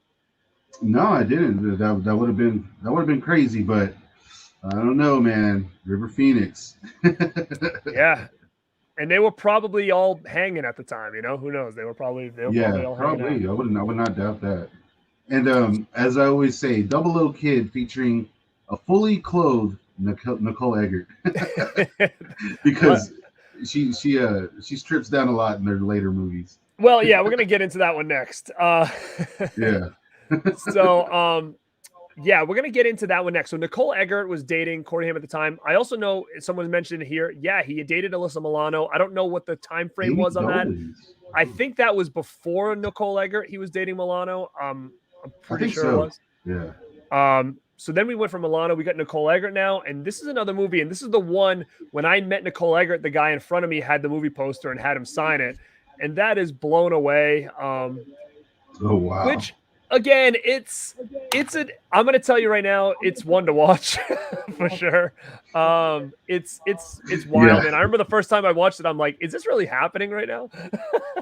Dude, I know. Yeah. Funny story. I rented that movie thinking it was the other Blown Away with Tommy Lee Jones. Yeah. So, I was a kid and I was like, oh fuck, the two Corey's movie I haven't seen. I better watch this one alone. Yeah, this is an interesting one, and I think I've actually only seen this once when I bought it, and there is nudity in this from all parties here, and then I think that, am I wrong, is even a little bit from Feldman? Or yeah, no? Dude. Well, it shows Corey Haim's full-on ass in this movie, if I'm not mistaken. And Corey Haim has Corey Feldman has one of the most awkward sex scenes at the end of this movie. Yeah, I can remember being kind of like, the camera's on his face way too long. Put it that way. He's just doing his Corey Feldman thing, and it's fucking funny. And like Corey Feldman really plays a sleazebag in this movie. I think. Oh yeah. I like how he went with. I love where he went with that character. He's a piece of shit. And you can just tell where that third act's going, you know. Yeah, it's one to see for sure. Yeah, Nicole Eggert's so hot too in that movie. Oh my god. Oh, she looks great. Yeah, definitely. Yeah, I would definitely check that out. It's one to see at least once. I'm sure it's probably on a streaming service. I don't know if it's on YouTube. I mean, hey, maybe it is. I'm not actually sure about that. But the next one, I actually saw this when I was young. I probably saw this, when it came out. It was kind of a weird time for me, like 93-esque in just life to me was a weird time. Like I always think about 93, and the first things I always think about when I think about dates is what was going on in wrestling, because I was a huge wrestling fan, and what was going on in like baseball, because I was a big baseball card collector. So those are the big two things. And 93 was a weird time. Like I was in middle school. I think I just got into middle school. Was Jurassic Park 93? I think so. I think it was. But like in wrestling, it was like a real dull time. And this movie came out. It was Just One of the Girls. And I am a huge fan of Just One of the Guys, which again, if you go check out my channel, there's another episode I do rad recommendations with Movie Watch Daily, Justin, and we dive deep into Just One of the Guys because we both are just super fans of that movie. So when this came out, Just One of the Girls, and it was a sequel and with Corey Haim, I rented this thing right away. I picked it up really quick. And this was actually a conversation I had with Corey when I met him the first time, was this movie was really hard to find. And I remember saying to him, hey man, do you know where the heck I can find Just One of the Girls? And his response to me was eBay. Like that was that's all he told me. eBay. Like, well, yeah, I know that, but like I didn't know if you had any insider info on this thing, But yeah. It's another one where, you can tell he wants this to be a good movie. He really believes that, this could be like his next big thing. And he tries his ass off in this. And I don't hate it. I mean, it's what it is. It would never fly nowadays. Never. Oh, no. Yeah. I don't think you'll ever see this again, unless like Vinegar Syndrome or something takes it. I don't think any major label is going to put this movie out.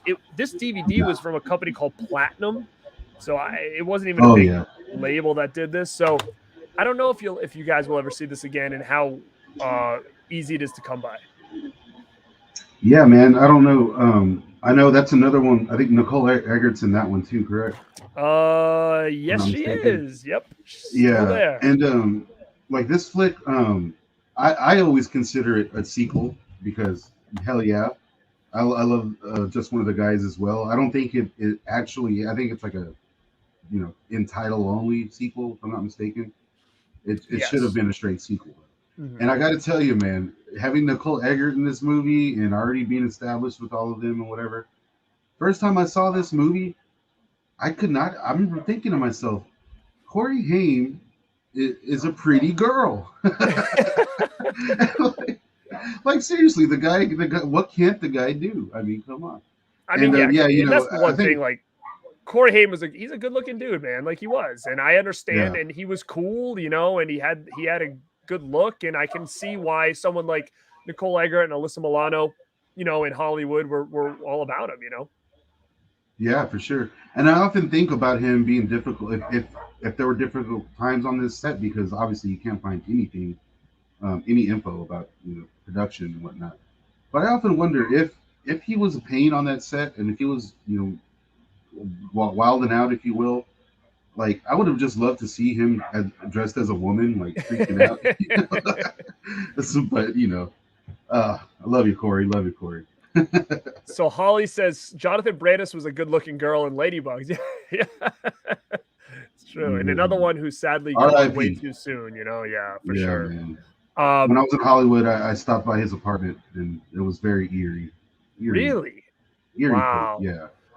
Now they talk deep when you go about. There, it's just weird. Yeah. Now he's another one that would be another retrospective to go through in his career and stuff like that. Sidekicks, boy. Yeah, dude, I have that VHS sitting right there waiting for that Blu-ray to finally come out. Yeah. I mean, there's an HD version of that on Netflix, I think, right now, or Amazon Prime or something like that. I just watched it. I loved that movie as a kid. Yeah. Sidekicks, yeah. Yeah, so man. Hell yeah. I think someone's going to release it because, for them to have an HD version available on streaming, to me, feels like something's being worked on, or they wouldn't have done that. Yeah. But hey, who knows? What do we got here? It's another one. I don't recognize you. So we got Raider Nation Cali. What's up? I've never seen you in my stream before, so welcome. If you haven't subscribe to my channel and to Staunch TV. If you like this kind of stuff, we do this kind of stuff all the time. Yeah, man, Haimster was a big part of my childhood and very underrated as well. And this is exactly why we're doing this stream. So when we're done and we're on, you can go back to the replay if you're just jumping in, and we go through basically all his movies and stuff like that early. So if you want to talk about things like Lucas and Lost Boys, we did that earlier tonight. So feel free to check out the replay. So the next one is interesting. It's not a movie, but let's have you talk about it because you know more about this than I do. And this is a video game that Corey Haim was a part of, and that was Double Switch. Yeah, man. And that's another one. That's cool. You got a copy there, dude. That looks like a pristine one too. I've never been able to find it. Well, again, I hate talking more about videos, but my brother and I and his wife, my last video that we did like a couple days ago, we did like Secret Santa, and every year we get each other something, unique. And one year we didn't film it or whatever, but my brother got me this for Christmas because he knew I was a Corey Haim fan. So he found this thing, and that was a gift to me. So yeah, and I know you have some stories about this. To be honest, I've never even played this. I never owned a Sega CD in my life, so I don't know anything about it really, besides the trailer that I've seen online. Yeah, I haven't got to play it either. I've done. I came close a few times. It was like they made some online versions that were trying to replicate it. And it is what it is. It's a cool little time. I have seen like every scene available for that weird ass game. I'll tell you that. I got to say, okay, I also covered this with Sega CD Universe. Shout out to Sega CD Universe. So that's on my channel as well. But the cool thing about this one is that it was right at that time when those weird interactive games were coming. Yeah. Now I did have a Sega CD. I never had this game, unfortunately. But it was like there was even movies that were coming out, with the gimmick in the theater where everyone gets to pick what happens next and whatnot. There was like a National Lampoon movie that did that. That around the same time, I think that hit pretty big.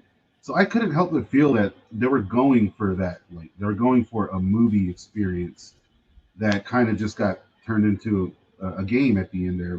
It seems to me like there was more planned, especially when you look at the cast. Like, the cast of the game is insane. I'm trying to think of who's in it right now. Like Debbie Harry pops up, and it's just like her and Corey Haim. Like, come on, they should have done more with it, in my opinion.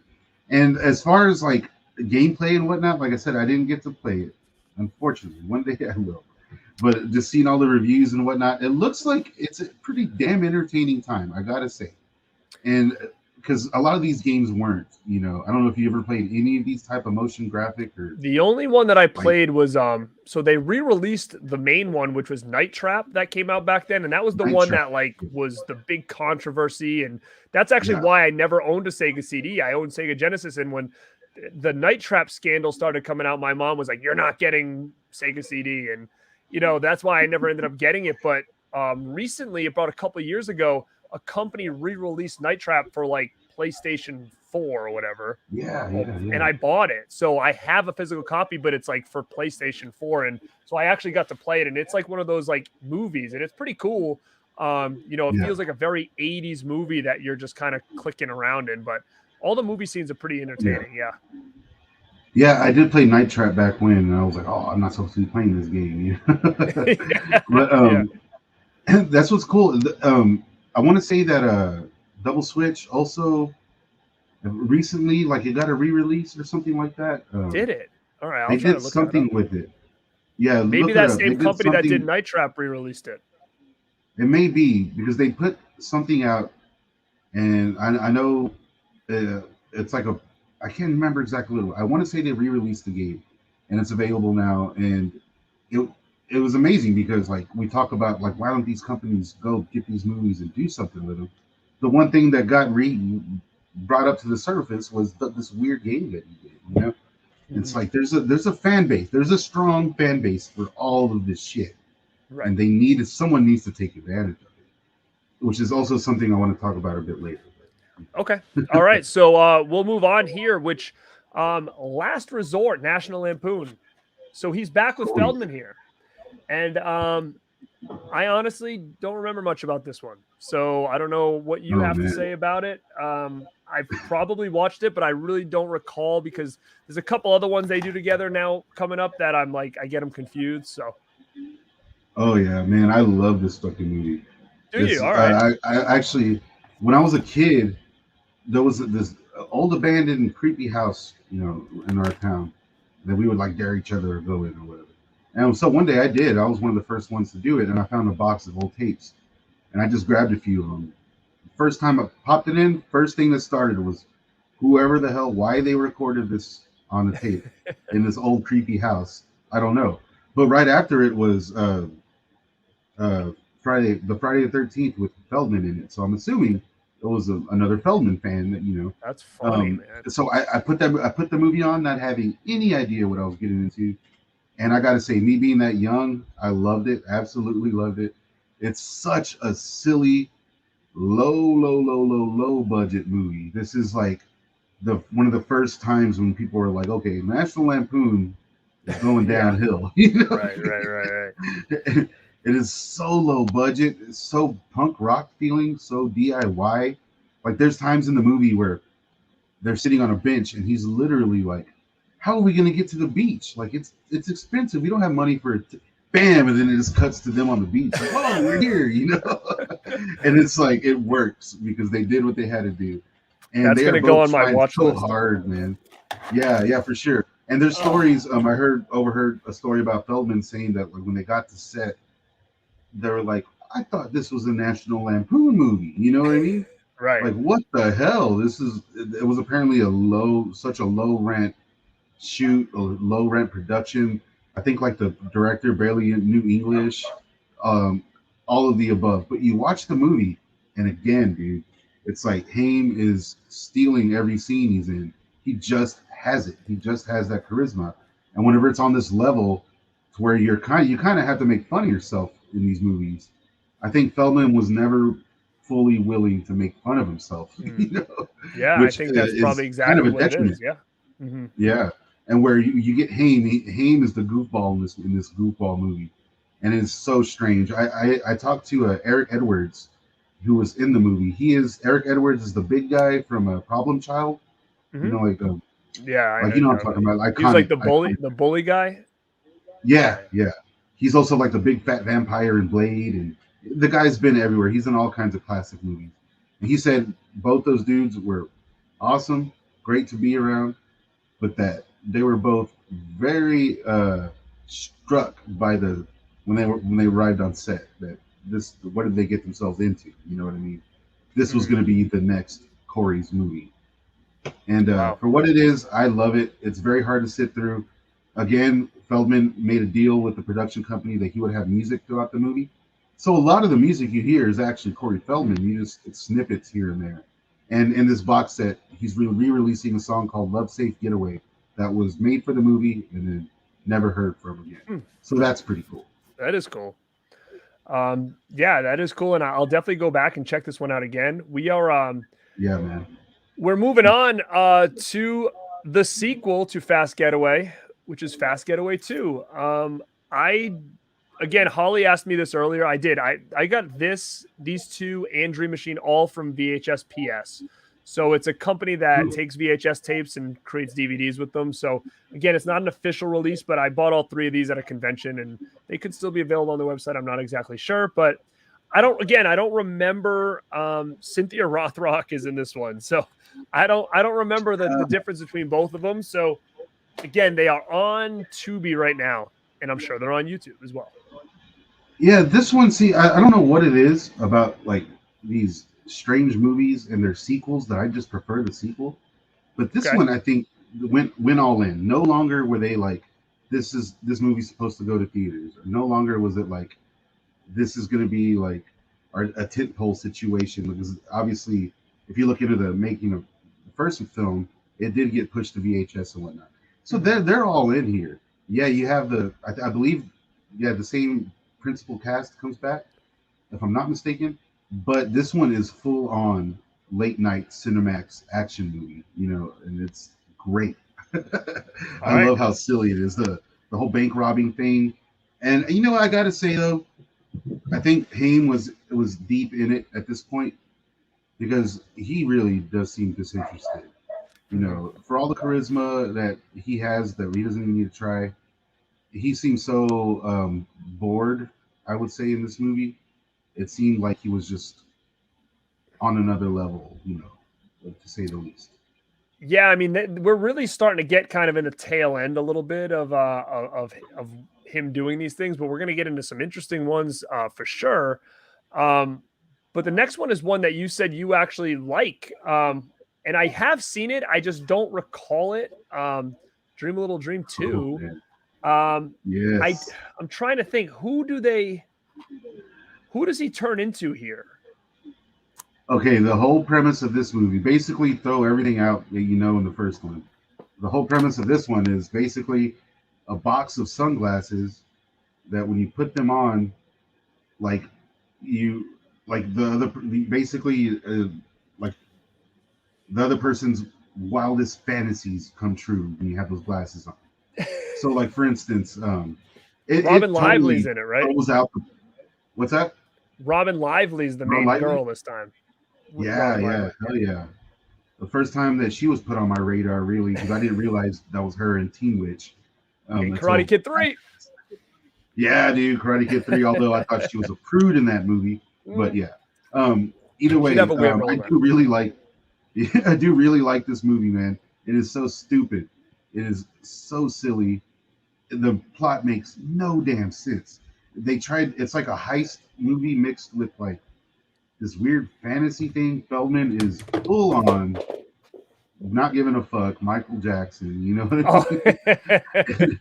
And this one, like the original, has the scene, where he does the Dream a Yep. Little Dream dance on the what's it called, the bleachers. And this one, okay, well he has another dance sequence that was pushed on him by the production, saying, "Oh, if you want to have music in it, you need to have a dance sequence." Well, how the hell are you going to put a dance sequence in this movie? You know what I mean? And if you have you seen this one? Did you I see this have, movie? but it's been a long time, and I don't even remember. They're not Oh, the same characters, right? They don't even play the same characters. They do. I think no. I think they do. I Is think it? they So do. he's Dinger and them. Because I'm going to say if they didn't, I that's kind of a missed opportunity. But Yeah, I'm pretty let me sure it's see. Dinger. Um, Oh let's yeah, see here. yep. They return as Dinger Yeah, and yeah, Bobby. yeah. Yep. Okay, good. That's So good. that's like literally, dude. That may be the only tie. They mentioned Jason Robards' character a few times, I think. But overall, this movie you can tell was like another low budget affair. I don't know who the hell was aimed for Right. for any two Corey's fans. I'm imagining, but hey, it was a sequel. Dream a Little Dream was a pretty big hit for what it was, and you know you got straight to video sequel, and this was for Corey Haim to have two straight to video sequels like that. I always wonder with any actor where they're at mentally when stuff like that starts happening. Yeah, you wonder at He's this that point young and that talented. if he's just taking what he can get for a payday. Because if you look at these strand of videos that we've been talking about now, I mean, these movies, they're all made for video. Like none of them Yeah, get any kind of release, and you just wonder at that point if he's just like, I just need money, And yeah, man. somebody just chimed in Yeah, here. This is man. more or less for you, but I know what you're going to say here. Is they asked, what was eerie about Brandis's apartment? That's where it happened, right? Yeah, man. It was he. If he, it was right outside. You can literally see it. They have the gate blocked in because I don't live there. But you can see like the whole area where it happened, and there's like the fake drawbridge there, and if you look at his apartment, it looks like a giant face screaming, and Really, it's it's where just it. strange. So he It's just strange. the cause was he hung himself, right? Yeah, Is he that hung himself with all his friends in his apartment. Tatiana Ali was his girlfriend. She was there. She's the one that found him. You know what I mean? Like, and um, what was even weirder is watching that Punky Brewster documentary and seeing him like he was with her in the hospital when she had like her surgery and all that stuff, and he was kind of like her boyfriend at the time, and it was just mm, it was sad to see him yeah, there and stuff like that. that was an eye opener for sure. Whenever that happened, I just remember thinking like, there's so much more to people than me being a kid eating these movies alive. Just Right. it really got me to think about these guys and what they're doing out there, and just how thankful we all should really be, man. It's Honestly, insane. because you look at these people and be like, oh, like I said, like we looked at Corey Haim, like, dude, this kid's got everything. Like, I wish I was him. And you don't know what was really going on behind the scenes. And Yeah, as we know, there was a lot. And who's to say, even Jonathan Brandis, I mean, he got into the industry very young. He was part of some crazy crowds. And I'm sure it's probably brutal when you're getting all these big roles and all of a sudden you hit a point in time and all of a sudden, like, nobody really wants to do much with you. And I think they said one of the things that put Brandis over the top, and again, correct me if I'm wrong, is that he was in line for Anakin Skywalker and mm, he lost it out to Hayden Christensen. And that really, like, he thought in his head, like, holy shit, this is going to bring me back into the main, like, into the limelight, and my career is going to have a yeah, resurgence. And he lost it. He lost the role out to Hayden. And that's kind of one of the reasons that really put him over the edge because he thought yeah, this was going to be it for him. yeah. I heard that as well. That and his part being cut from the film Heart's War was a big blow to him as well, from what I remember hearing. And he did pop up in the Fairley Brothers movie Outside Providence, a small little part. Mm. I always remember him from that flick. He had a small little part, but he memorable. The guy, man, I wish we can just tell Brandon, stick around, my man. Your time Yep. will. He would have had another shot. Well, you know what the thing is too, even with these guys like Corey and Jonathan Brandis, like let's just even say they didn't really, go on and do much else. I think they would have because we're at a point now where what's old is new again. You know what I mean? So like a Yeah. Jonathan Brandis and a Corey Haim, they would have done something. I mean, even if they just spent the rest of their life on the convention circuit, they'd be Yeah. more than they'd be making so much money. They'd be interacting with people that just were big fans of them, and they would realize how many people, they really touched in life. And I think, it Yeah. was just kind of like it was just too soon for them for something to happen, especially, obviously Corey was an accident, but you look at it and you're like, man, like these guys would have been okay regardless if they would have been doing big films anyways, because the world is just the way it is. They would have found something, Yeah, dude. Especially with Brandis, like I think he would have been a huge TV star. Well, just seeing like Sequest and everything, the guy would yeah. have came back. Well, Holly makes a really Yeah, good the point Devin here. Sawa. Devin Sawa's having a big renaissance right now. Look at that. Yes, I mean, exactly. He's having another one. Now, what's the other guy's name that's kind of coming back there? He was in Can't Hardly Wait there. Ethan Embry. Like he's kind of like doing some stuff now, like he's kind of making he's like a himself respected back actor now. Yeah, so, dude.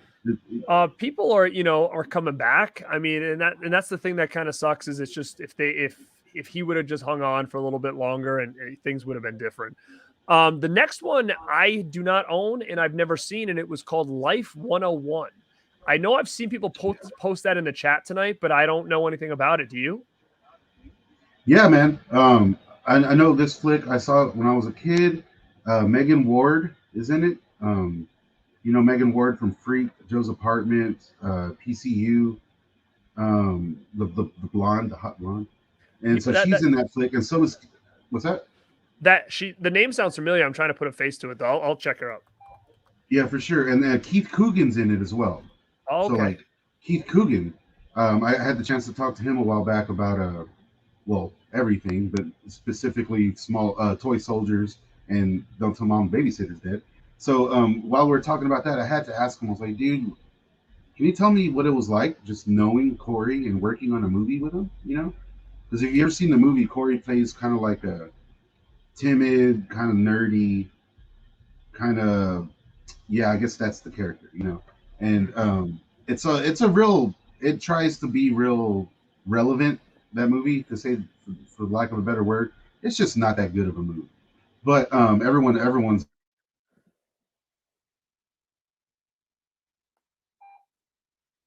Oh, I lost him. Hopefully he kicks back in. Megan Ward, I know her from Encino Man. That's where I know Megan Ward from. So hopefully we can get Staunch back on here because he's frozen on my screen here. Can you hear me, buddy? Oh, you're back. You're back. Yeah. Okay, cool. Sorry, man. It's all good. Happened. But yeah, Megan Ward, I know her from Encino Man. That's where I knew. That's Encino Man. Yeah, that's of course. How did I miss that one?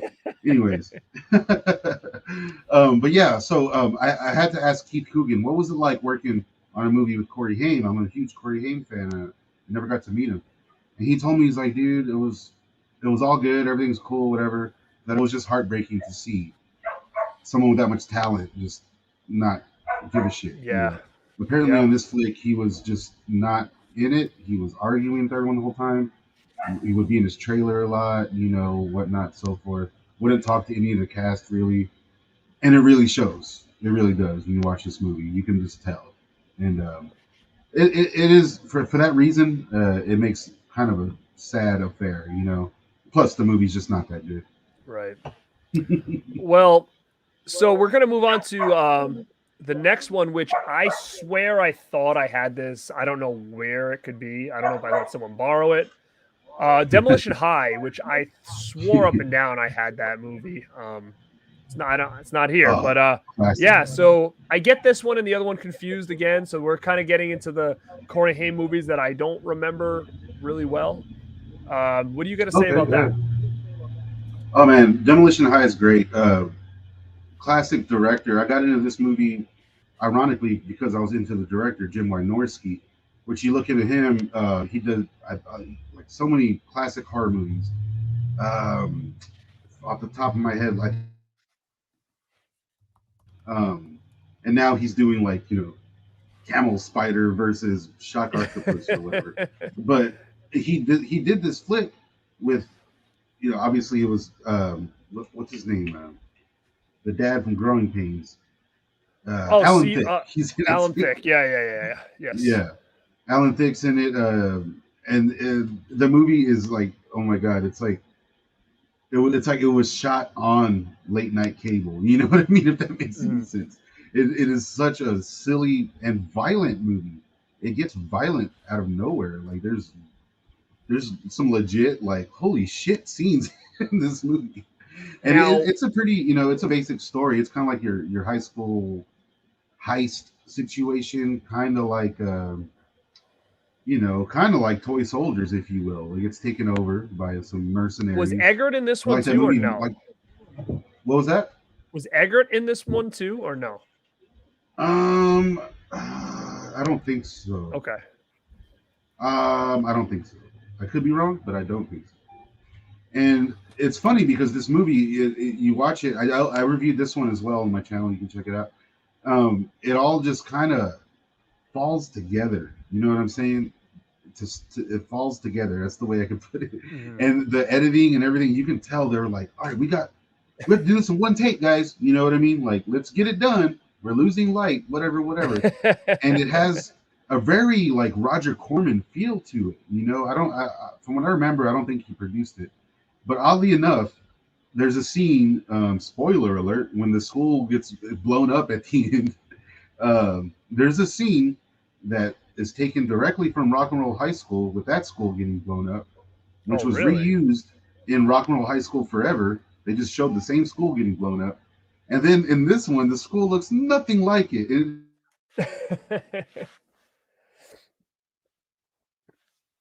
Tell there's someone like waving a light on Alan Thicke's face as he stands there to make it look like fire. It's such a fun watch, dude.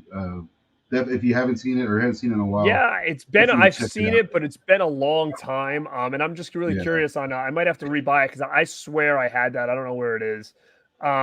But like these next ones here, man, I know you had mentioned this one to me, and I don't have it. So the next one we're going to talk about here, well, there's two. There's Never Too Late, which I don't own. I've never seen.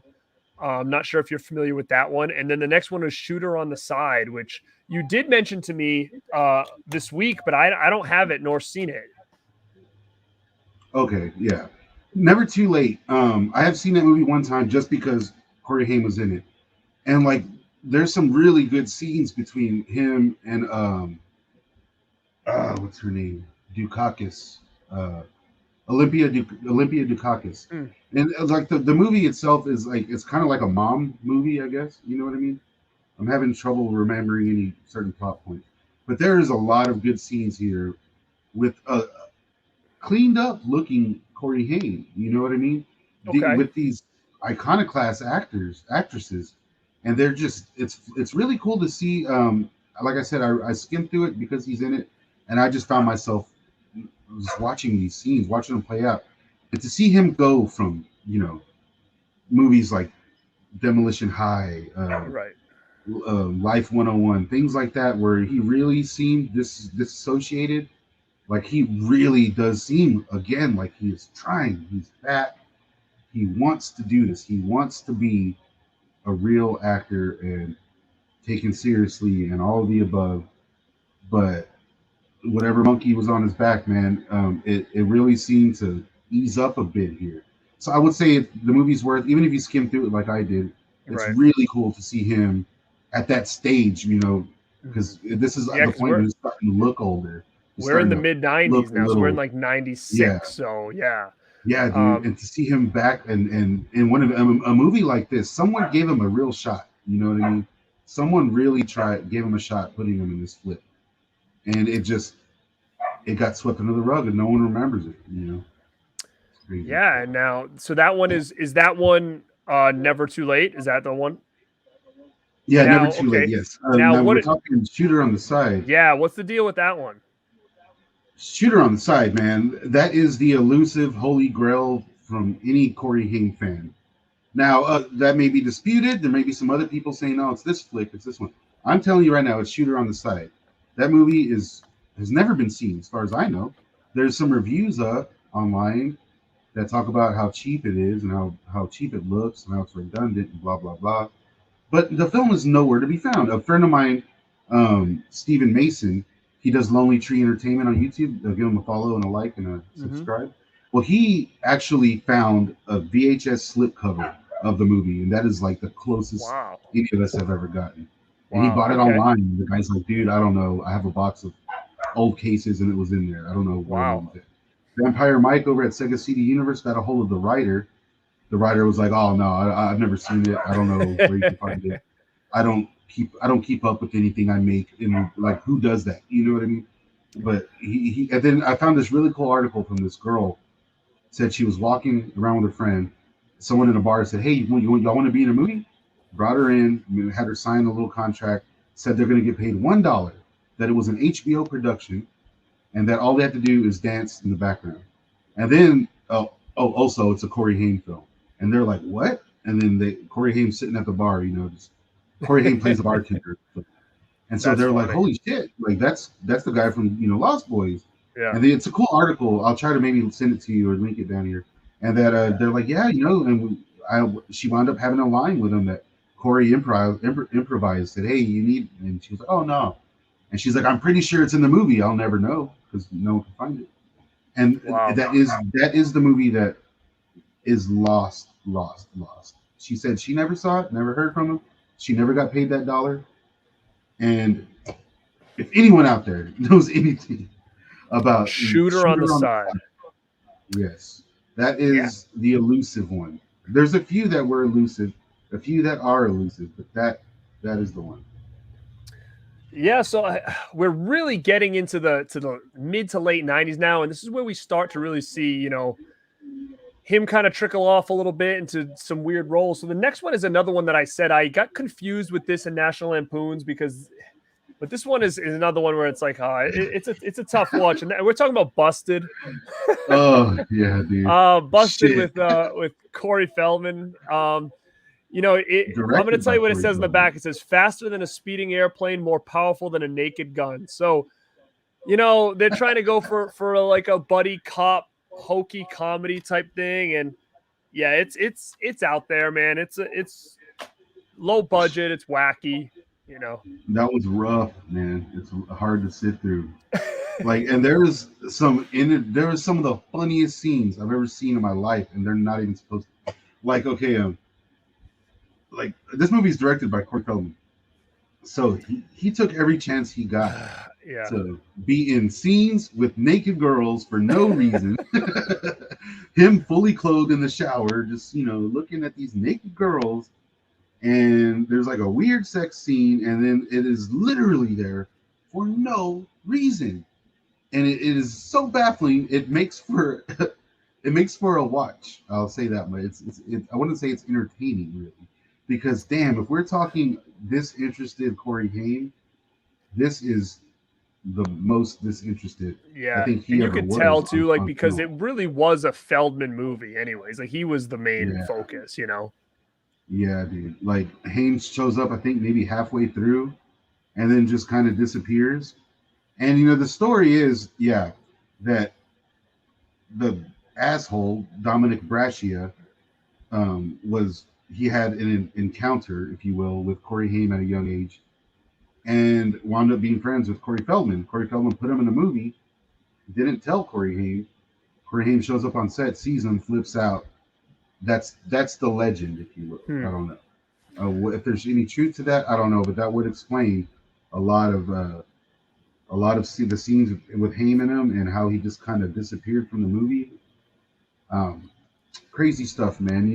It's weird to think that. Like, now, do you think? Oh, God. No, go ahead.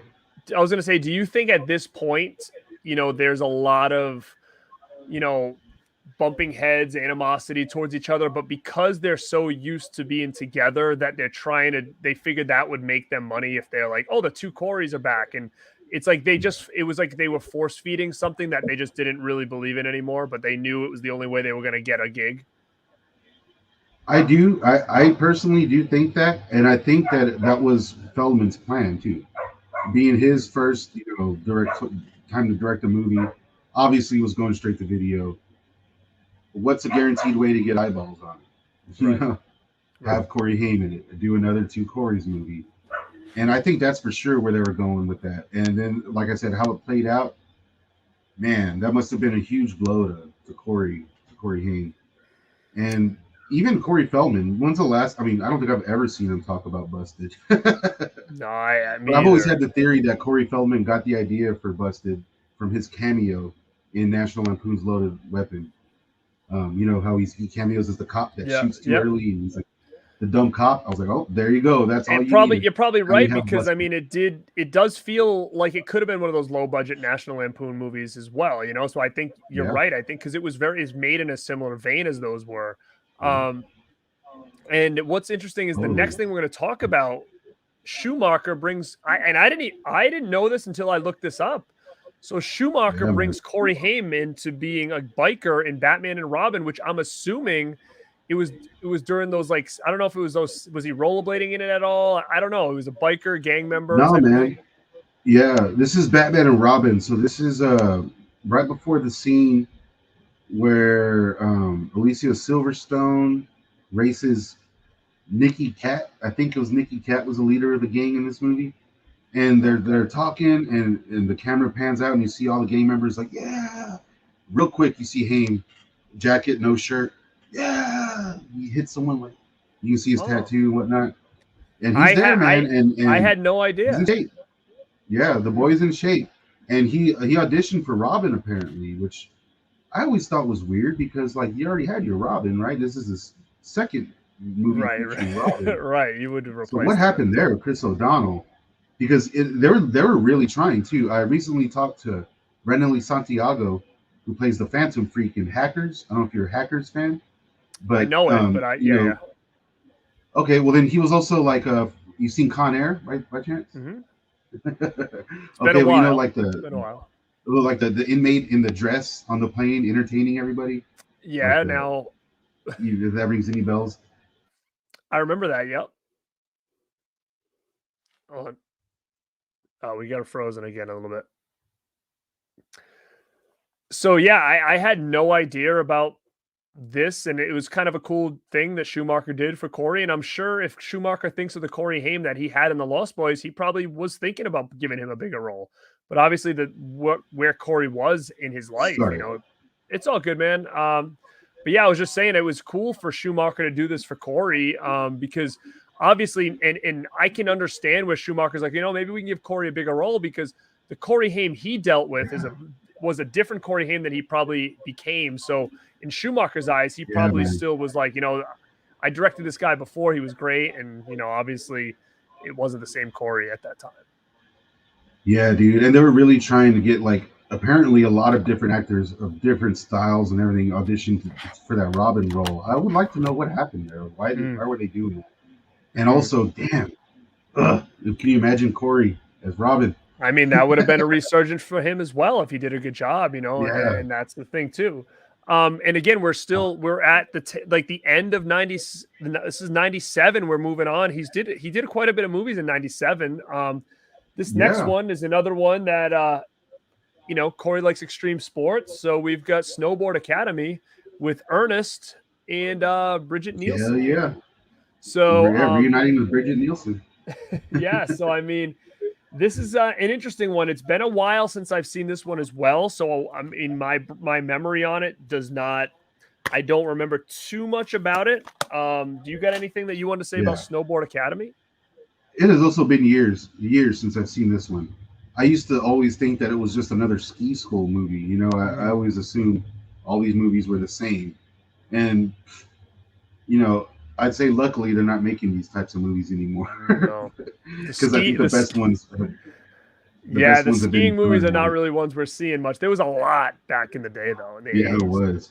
And hey, and I gotta say, like this one isn't my favorite of the bunch of the skiing movies, but I mean, dude, Jim Varney and Corey Haim in the same movie, they share a few scenes together.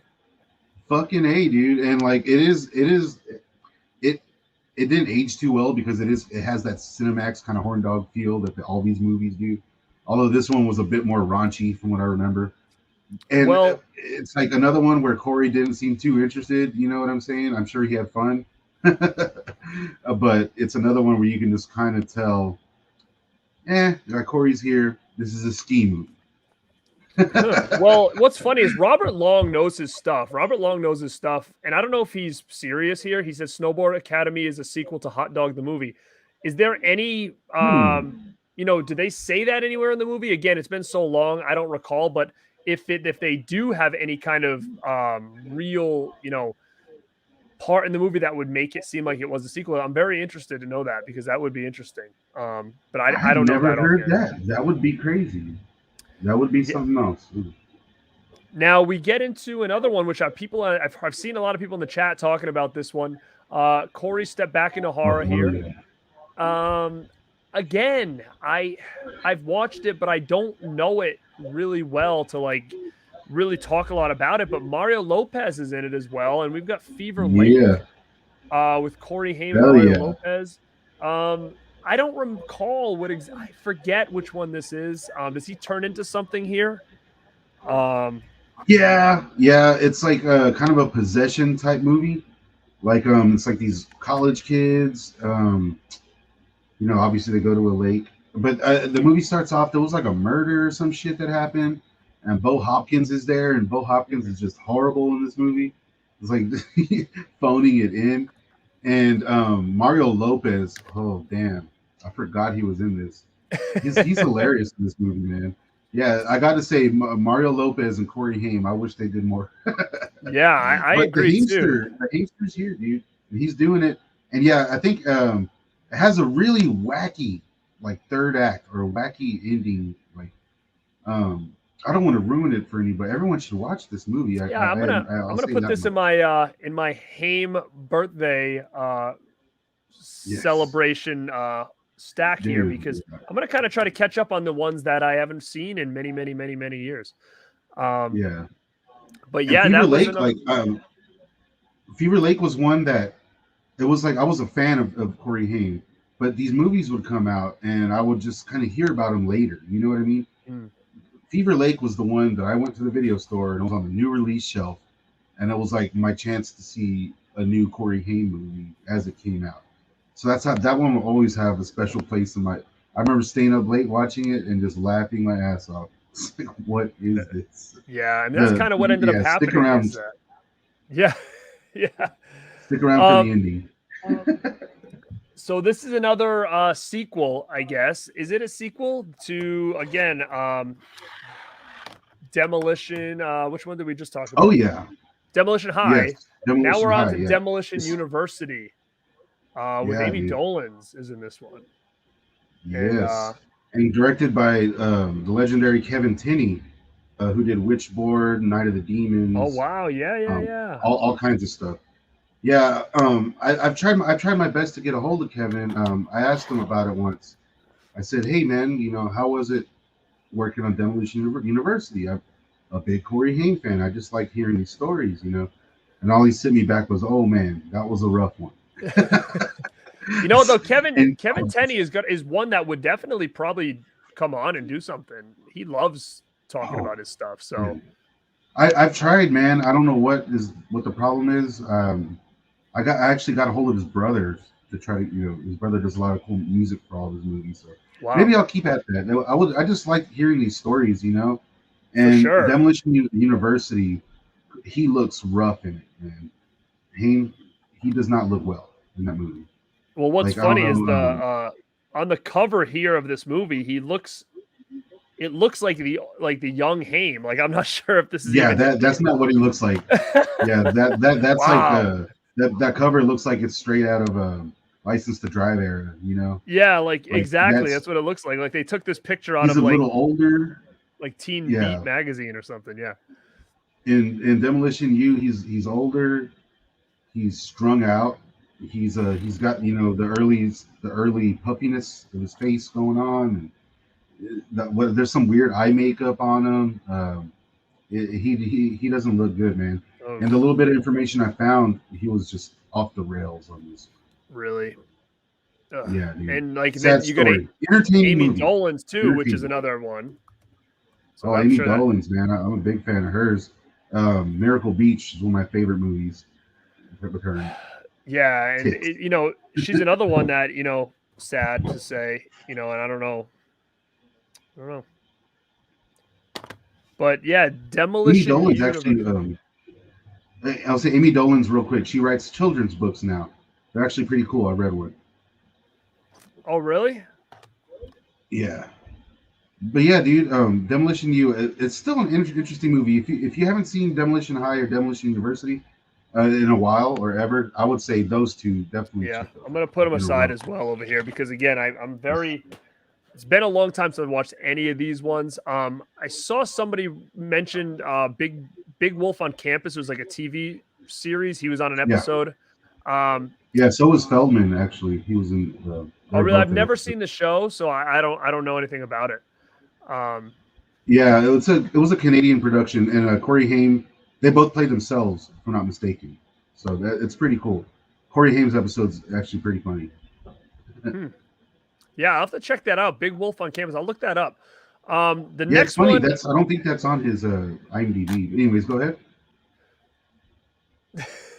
Backlot Murders, which I did watch when I first bought this, and again, I don't remember Yeah, a lot about dude. it, but it's back into the horror genre for Haim. He goes. Um, Yeah, so I can't that's again a I can't say a lot about it because I don't recall it I much. It's like I feel like it was it's like a slasher or something. yeah, it's a pretty basic like cable slasher. The interesting thing about that flick is that it was all shot on the Universal backlot, hence the backlot murders, and it was shot while production was shut down, at night or whatever. So like, there was stories of people on the Universal tour riding around, and they're just shooting the movie right there. You know what I mean? Wow. And it's also cool because the Burbs was also shot on the backlot of Universal. So like both Corey's got their Universal backlot movie. I It's pretty love The Burbs, man. Love it. It's like one of yeah, my favorite dude. movies. Fuck yeah. That's Nikki one that I Katz's in that one too. yeah, Go ahead. man. So good. Like that was like when I was a kid and Corey Feldman was getting older. I was like, dude, he's like the coolest kid because he was so cool in that movie. Yeah, Feldman was. But I yeah, guess that dude. was a bad time for him when that was filming. Like he wasn't in a good space at that point. But he seemed like his normal self to me. Yeah, Um, for but sure. yeah, so now we kind of basically just get into just some random stuff here and there. Like it says he was in Dickie Roberts. I brought that to the table, but I don't remember him in this. Did his scene get cut or Yeah. am I was he in No, it? it's in credits whenever they're all singing. It's like they get the whole cast to do like the "We Are the World" type thing. Him and Feldman both have a little. They're both in front of the mic, and then Feldman says his first line, and then Haimster comes in and finishes it. It's kind of cringy, to be honest, but it's cool Really? I'll to check see that them out both because back yeah, together. I totally forgot. Maybe I turned it off before I saw him, but I totally forgot about that. And we talked about this already. This is Lost Boys the Tribe. He had that cameo at the end of the movie, so it's after credits, which again, what they did with it, even though he wasn't in the movie, sadly, to me, it Yeah, felt like it would have been a good lead up to a third part where he had more of a role. So didn't what's his name? Newlander had a better role where he was like a vampire and stuff. So, I was really yeah, excited that they were going to kind of bring everybody back for the third one. And, obviously Haim died and that just didn't end up happening. Another one here is he made an appearance, which I thought was going to be a resurgence for him in Crank 2. I thought he had a pretty cool oh, part in that. And I was super excited to see him because I so thought for good. sure, like, oh, this is it. He's going to make a comeback. And he really wanted to. You could tell at that time that he did. But he ended up He's so going funny back in that and movie. doing like, these other things. Like I've never seen this Trade In, Shark City, Hostage Game. I don't know any of that. Dude, real quick, I gotta say, you skipped over a movie What I called skip? Without Malice Oh, I did, didn't from I? 2003. I did. TV movie Without Specifically Malice. because that Yes. came out right before Dickie Roberts, I think. Okay. Now, Without Malice, that Without Malice is so good, and not too many people have seen it. Hmm. Made for TV movie, Craig Sheffer, Jessica Biel, I believe, or Jennifer Biel. Yeah, Jennifer Biel, and he plays a recovering drug addict. You know what I mean? And he plays himself very much. Who goes on a hunting trip, and it's kind of like like if you ever seen the movie Simple Plan, Sam Raimi's Simple Plan, it's No. a good double feature with that one. It's Wow. very much in that vein. And dude, he is fucking good in it. And it's just to see him back like that. And then you also hear stories on that movie where he was disappearing. There's a guy who owned a bar in that town that they shot the movie in. He put a blog up years ago. I couldn't find it. But talking about how Corey Haim would always, after shooting, he'd spend all night in that bar, and how he would just hang out and he just wanted to talk. He wanted friends, and he would talk about how he missed his dog. And it's like, man, it really makes you feel for the guy. And that movie has been missing forever. I'm sharing the link to it right now in the chat. To Yeah, Without yes, Malice. please, please. I would love It's to on see my it. other channel. If you click right now, I just put the link there to Without Malice. You will also find his lost movie Universal Groove from 2007. So both those movies are up in their entirety on that page. Universal Groove, another very strange movie, man. I highly doubt that you came across that one. I don't know, maybe you I did. don't have Universal Groove. I don't own that one. Yeah. Nope. I don't have Shark City or Trade In or Hostage Game either. I don't know if you have anything to Yeah. say about those. Okay, Shark City, I believe I did see that one. He has a very small part. It's really a movie you could skip over, to say the Well, least. It's I like I have don't this, but I remember don't the see it plot. on his IMDb. What's Um, that? American Sunset. That is Hostage Game. Oh, okay, okay. Yeah, it has two titles. You can still get a hold of his co-star in the movie. I talked to him recently, about a year ago now, actually. But that movie, A Hostage Game, or American Sunset, if you will, is widely considered to be his last film that he shot, although it got released, I think, the before the film Decisions got put out, which is also widely considered his last. But with the Hostage Game, he is good in it. There's, for all the complaints about the movie being a dull script, a dull movie, whatever, whatever. Corey Haim really is good, and this is like full on, you know. I hate using the term, but pudgy Corey Haim. Yeah, I could tell by looking at And him here. he Yeah. is, yeah, he's in it, and he's game, but you can tell there's something distracting him from being as good as he can be. Hmm. And it's not just the low rent style of filming or whatnot. Like, you really do feel like this guy, man, he has been run down, and he is still out there trying. And watching that movie, you can really see him try, but then I swear, just as quick as that happens, he backs off and just Hmm. kind of ducks out as well. I'm sure some of the fans down there have seen this flick. And Trade In, he has just a small cameo. Trade In's like a really low rent, bottom of the barrel movie made by some regular ass dudes, and it is a stupid comedy about trading in cars or something. One of them has a dream at some point, and in the dream, for no reason, Corey Haim walks out and says something, and it's, hey, look, everybody, it's Corey Haim. Corey Hmm. Haim says his line. All right, guys, see y'all later. Walks off.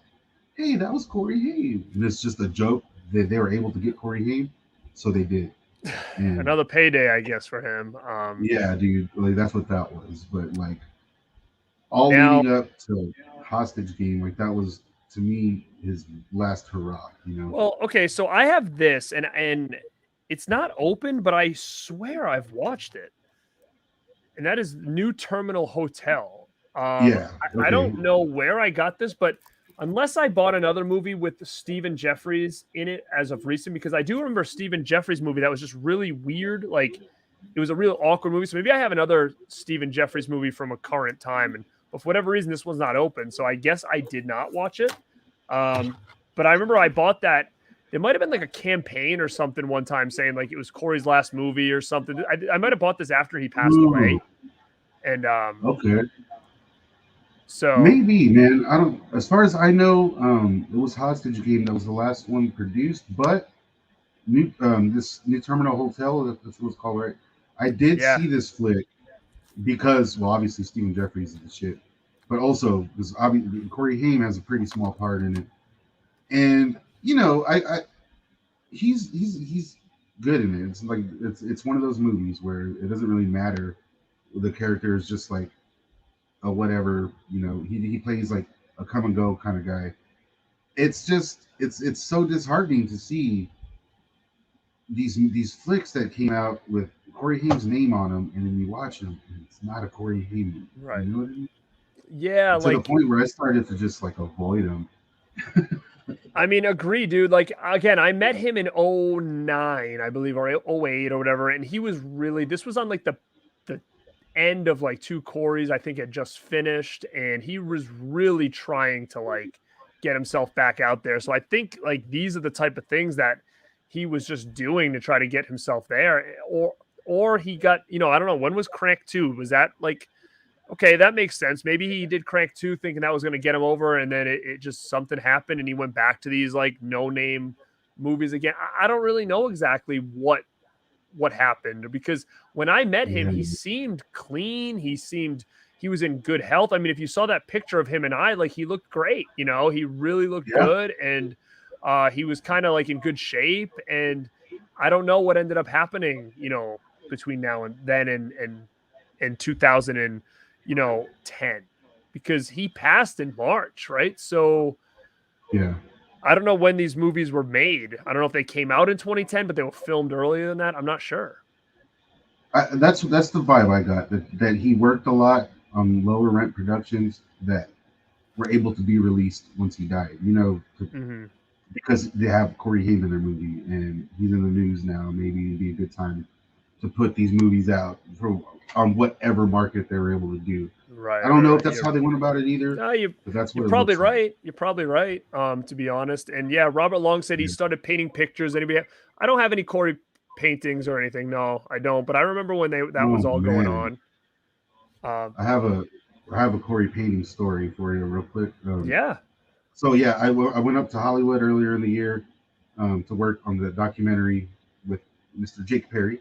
He was kind enough to let me stay at his apartment for those 2 weeks. Dude, the guy has a self portrait done by Corey Haim that someone commissioned, and oh, it is so beautiful. Wow, that's cool, it man. is it is so crazy. It's this creepy looking clown head, and I'm guessing it's this big bloated, oversized, creepy looking clown.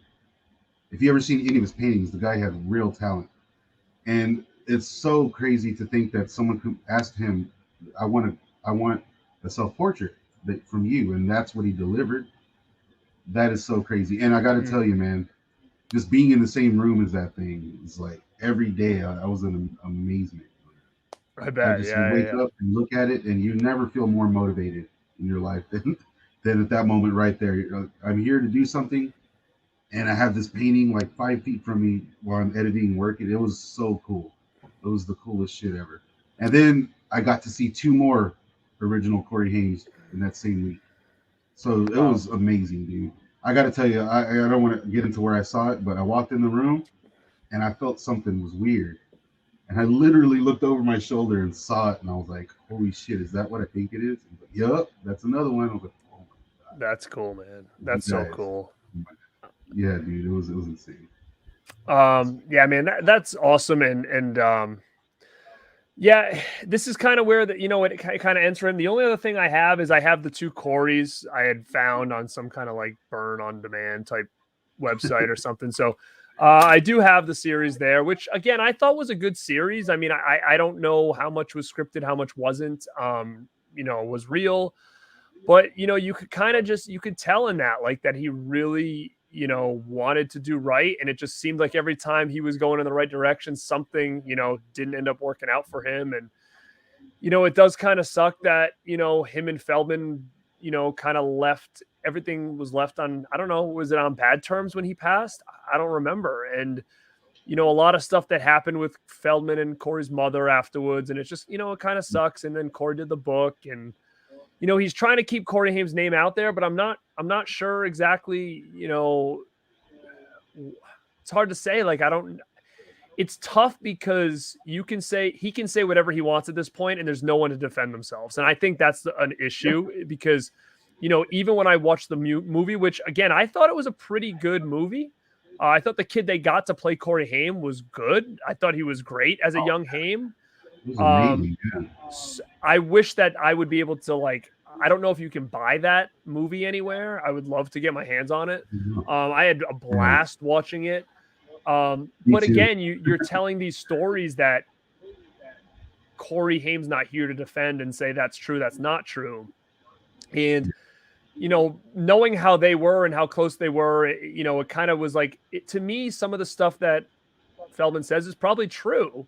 But to me, I feel like a lot of it is becoming very one-sided in a way. Like, oh, Haim did all this and this happened to him. And, I only did X, Y, and Z. And I'm sure if it was happening to Corey, it was happening just as much to Feldman as well. And that's just my opinion. I wasn't there. I don't know. But, I'm happy that he kept his name out there, but I just want to make sure I hope it's for the right reasons, because like we said before, like he deserves more credit in his career than what he gets. And that's why, I wanted to do this. For sure. Yeah, me too. Like last year, I mean, I talked to Corey all December long. I wasn't able to do it this year. So I'm so happy to be doing this with you right now. And just speaking on, I think Feldman, I don't think he's being dishonest or anything. I think he might just remember things differently. Can you imagine the whirlwind that those dudes were going through at the time? They're just kids, you know what I mean?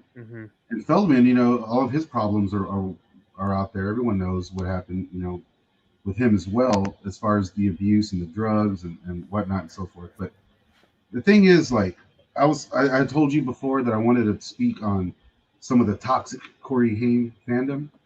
And I gotta say, man, it's hard sometimes to be a fan of the two Coreys, because there is such venom and so much hate and speculation and stories, and people are they feel so strongly that Feldman is like some sort of monster, or that he is taking advantage of Corey Haim, that he has been, and they were never friends, and all of this and that, which a lot of it I think is in part, sadly, due to Judy Haim, Corey Haim's mom. Because and the reason I say that is, I think there's a huge reason why there is no Corey Haim in our zeitgeist, if you will, these days.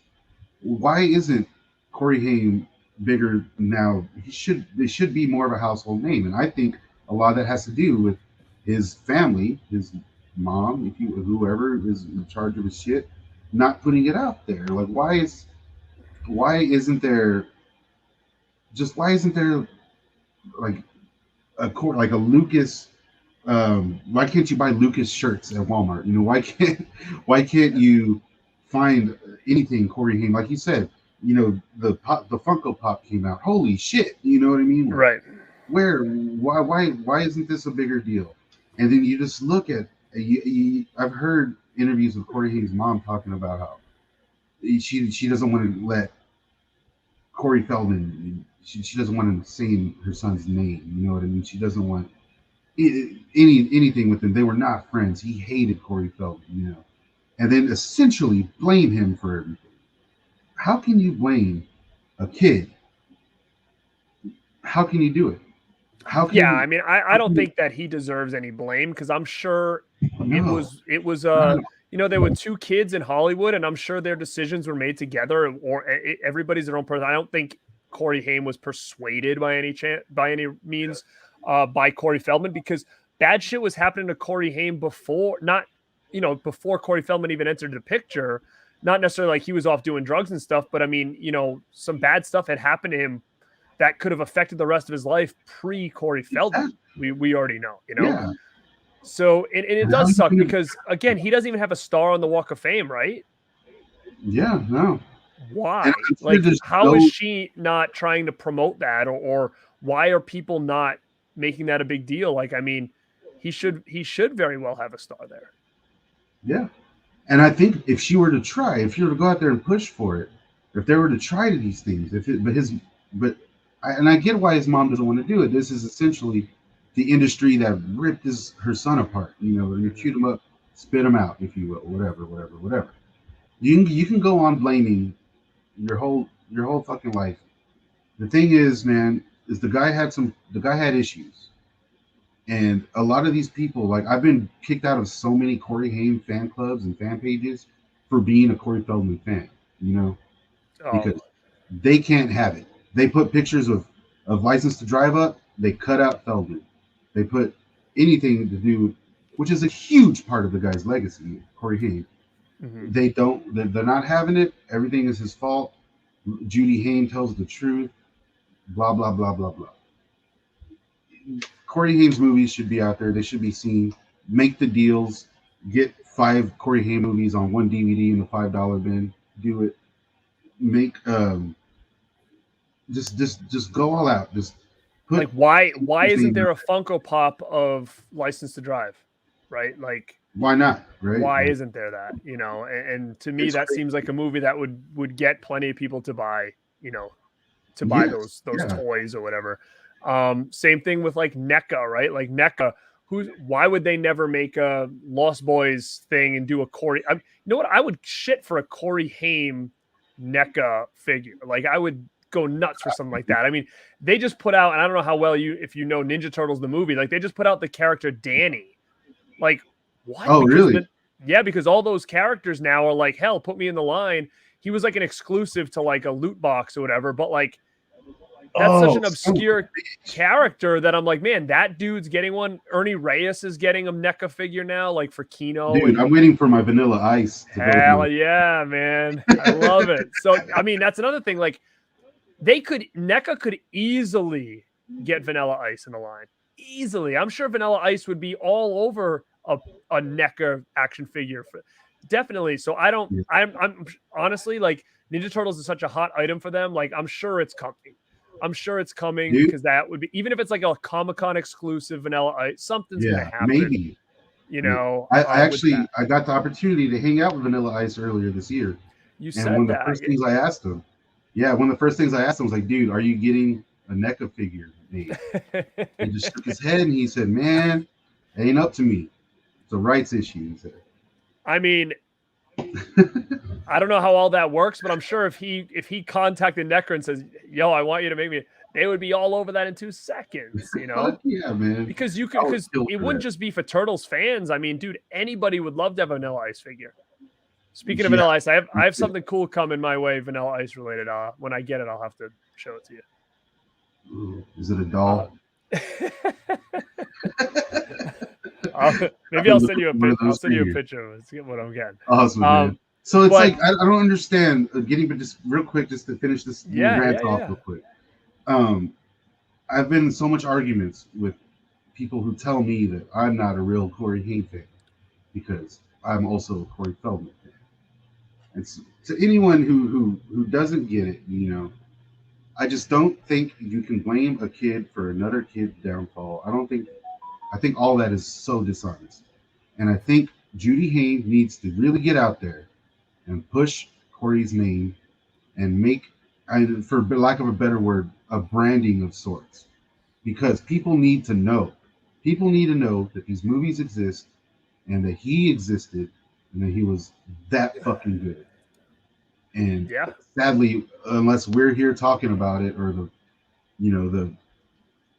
equal-minded people like us online, that's the only way it's going to get done, you know?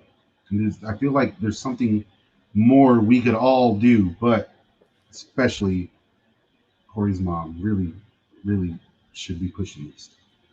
Yeah, I think there's just a lot of missed opportunity because, and again, I think now, you know, what's, like I said this before, what's old is new again. And, you know, doing more stuff with Corey Haim now would be great. I mean, it's tough because again, I have no issue with Corey Feldman, like at all. I know that there's a lot of people out there that, you know, talk smack on him, but you got to say one thing about Corey Feldman. He still believes in himself.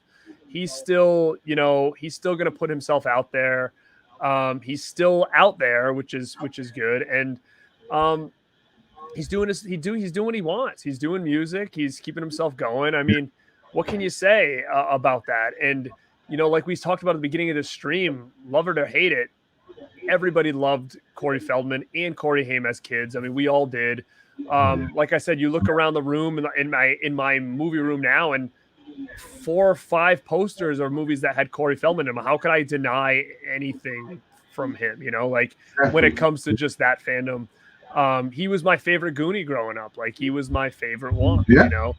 for sure. And you know, just being a huge Corey Haim fan, and like I said, I was lucky to have met him, and he was the main reason I traveled to that convention because just a big fan. And my wife loved Corey Haim as well. And I mean, look at the gimmick I got here with the headband. This is a Corey Haim ism right here. This is why this is my gimmick. I remember like, you know, all the pictures of him in like Tiger Beat magazines with a leather jacket and a headband. I'm like, dude, this kid is so badass, right? So that's really like kind of like my gimmick with this channel is like I did the headband gimmick and just dude.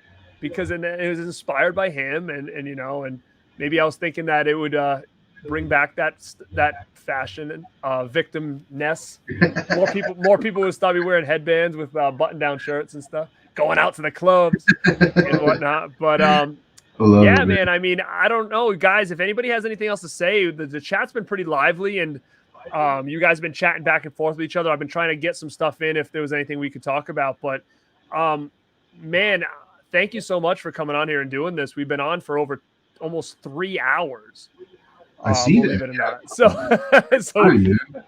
and it's funny because like I feel like I didn't realize Corey had so many movies, regardless if they were mainstream or not. Like he did a lot of stuff. It took us a long time to get through this. And the guy had quite a career, man. And like it's just, and I gotta say, dude, every Corey Haim fan I've ever met online or in person, the coolest fucking people, man. Like there is a really tight community of Corey Haim fans out there, and every time you get it. You know what I'm saying? Right. So I love talking this stuff, especially with someone like you who understands and gets it. We need to be doing this more often. Yeah, man, I super appreciate that. And that's why, you know, I think like Justin like told me to reach out to you because he's like, man, like I don't know a ton of people that are big into the Coreys, but he goes, I know another one of my buddies is, and I think you guys would definitely hit it off. So it just was kind of like perfect timing because, you know, it's his birthday tomorrow and we kind of just started talking about it within like the last month. And we were like, hey, listen, if we're going to do this, like, let's do this as a birthday type thing. So yeah, happy birthday to Corey Haim. I wish he was here, 50 years old, which is even crazier to think about because to me, he still feels like a little kid, you know, and it's crazy to think that he's 50 because then I look at myself and I'm like, shit, man, like you're getting old, dude, you know? And I didn't talk about this before, but I have a son and he is going to be 3 in February. And his name is Corey, Corey. So, dude, that's awesome. So yeah, it was cool. It was one of those things where when my wife was a big Corey fan as well, and when we first like got together and stuff, we used to, you know, we met Corey Haim together. She met him, and then he passed away. And I remember saying to her, like, if we ever have a kid, like, we're gonna name it Corey, you know, and she's like, yeah. And then when the time came, I was like, all right, if it's a boy. And she's like, no, wait, I got to rethink that. I'm like, no. We already decided that. She's like, that was like 10 years ago, you know, like, but we ended up making it work. So I think she's happy. Dude, that's so cool, man. Yeah. Dude, that's so awesome. Yeah, man. So is there anything else you want to say? And if not, we can head out of here. But guys, check out Staunch TV. He's got a ton of Corey related stuff. Like I said, when it comes to the back catalog of Corey Haim, like I'm not super familiar with him. I've seen him, but maybe only like once, maybe half a movie here and there. But he's got a couple obscure reviews going on like Double O Kid and all this other stuff, right? Yeah, man. It's been a while since I fully talked Corey on the channel, like full on. And like last year was all month of December, very Corey Christmas. That was a lot of fun. That's awesome. So that's where you'll find all that stuff. So I'm happy to be here with you right now. And yeah, as I said, I focused on all the rare, like weird stuff. So you can learn all about that kind of shit over on the channel, as well as my award-winning documentary, Forever, the untold story of Rock and Roll High School Forever, which is, of course, the superior sequel starring Corey Feldman. Let me show you this. I got this whenever I met him earlier this year. I got my Laserdisc autograph. Wow. See that? That's killer, dude. It's pretty cool. Yeah, it's a pretty rare piece there. I got all kinds of shit on my wall here, but so you can check out that documentary on my channel. I got all kinds of stuff work coming up. Corey Feldman's box set. You can pre-order it right now. The documentary that I edited, directed by Jake Perry, is on that one. All kinds of cool stuff. Some never before seen footage of Corey Haim and Corey Feldman on that. So, that sounds cool. Now, when is that gonna be released? Do you know the release date for that? Dude, I should know. It's coming out. I want to say Christmas, if I'm not mistaken. That was the whole shtick of it. Oh, really? So it's coming out like any day then. Yeah, like it's done. It's ready to go. I sent the final version of the doc earlier this month. Go to CoreyFeldman.net, find out all that. The box set's very cool. All kinds of cool. I'm telling you, this dude has been making music way longer than we know, and there's all kinds of cool shit on it. I don't want to spoil too much on that. But, yeah, I mean, I'm very interested in that documentary for sure. Yeah, dude. I wish I could show people. Right. Unfortunately, right now I cannot. But all you guys are gonna trip when y'all finally see that documentary. Especially the little snippets here and there with the never before seen Corey stuff. It was amazing. It was a real treat. And I just gotta say, Corey Haim fans are the best people. And I would love to have you guys over at the channel. I'll make some Corey content just for you. Yeah, and, guys, if you're shout out to Movie Watch Daily, of course. Yeah, definitely. Shout out to Movie Watch Daily. He's kind of the one that brought this together, which thank you again, Justin. So check him out. If you guys throw a like on the stream, we still have quite a few people hanging on. It's been about 3 hours almost, and I appreciate you guys so much still hanging out. We had a lot of people coming and going throughout the night. Make sure you slap a like on this thing. If you're not subscribed to my channel at Born to Be Rad, please subscribe. If you have not subscribed to Staunch TV, please subscribe there too. I have his link in the description of this video. I definitely want to do something again. I would love to have Jake Perry on talking more about that documentary. Him and I have been chatting about trying to get a time to come on, but you know, at night that's like his work hours. That he's like a vampire, that guy. So trying to just find a time has been hard. But what I would love to do is, if you want, maybe what we could do is maybe we could do the Feldman retrospective filmography over on your channel or something like that. Oh, yeah. And kind of just do what we did here, but we'll go movie by movie with Feldman and kind of talk about them. I think that would be pretty cool. Let's do it. And then everybody that was in the chat can jump over there, and we can maybe set something like that up in the next month or so. I'm down, man. Let's do it. All right. Now, before I say goodbye and good night, Mid-Level Media, Ken, what is up, man? Thanks for popping in and say what's up. It's a long one, but you might want to come back and check this out. The beginning, we got a lot of good talking about. Oh, thank you so much about the shirt, and we talked about all the movies that I think you guys need to see is going to be in the first half of this catalog for Corey Haim. Is those ones that if you haven't seen anything from the 80s to early 90s that we talked about, you've got to go back and get it for sure. So again, thank you guys so much for hanging around. Staunch, thank you so much for coming and hanging out with me tonight. I appreciate it so much.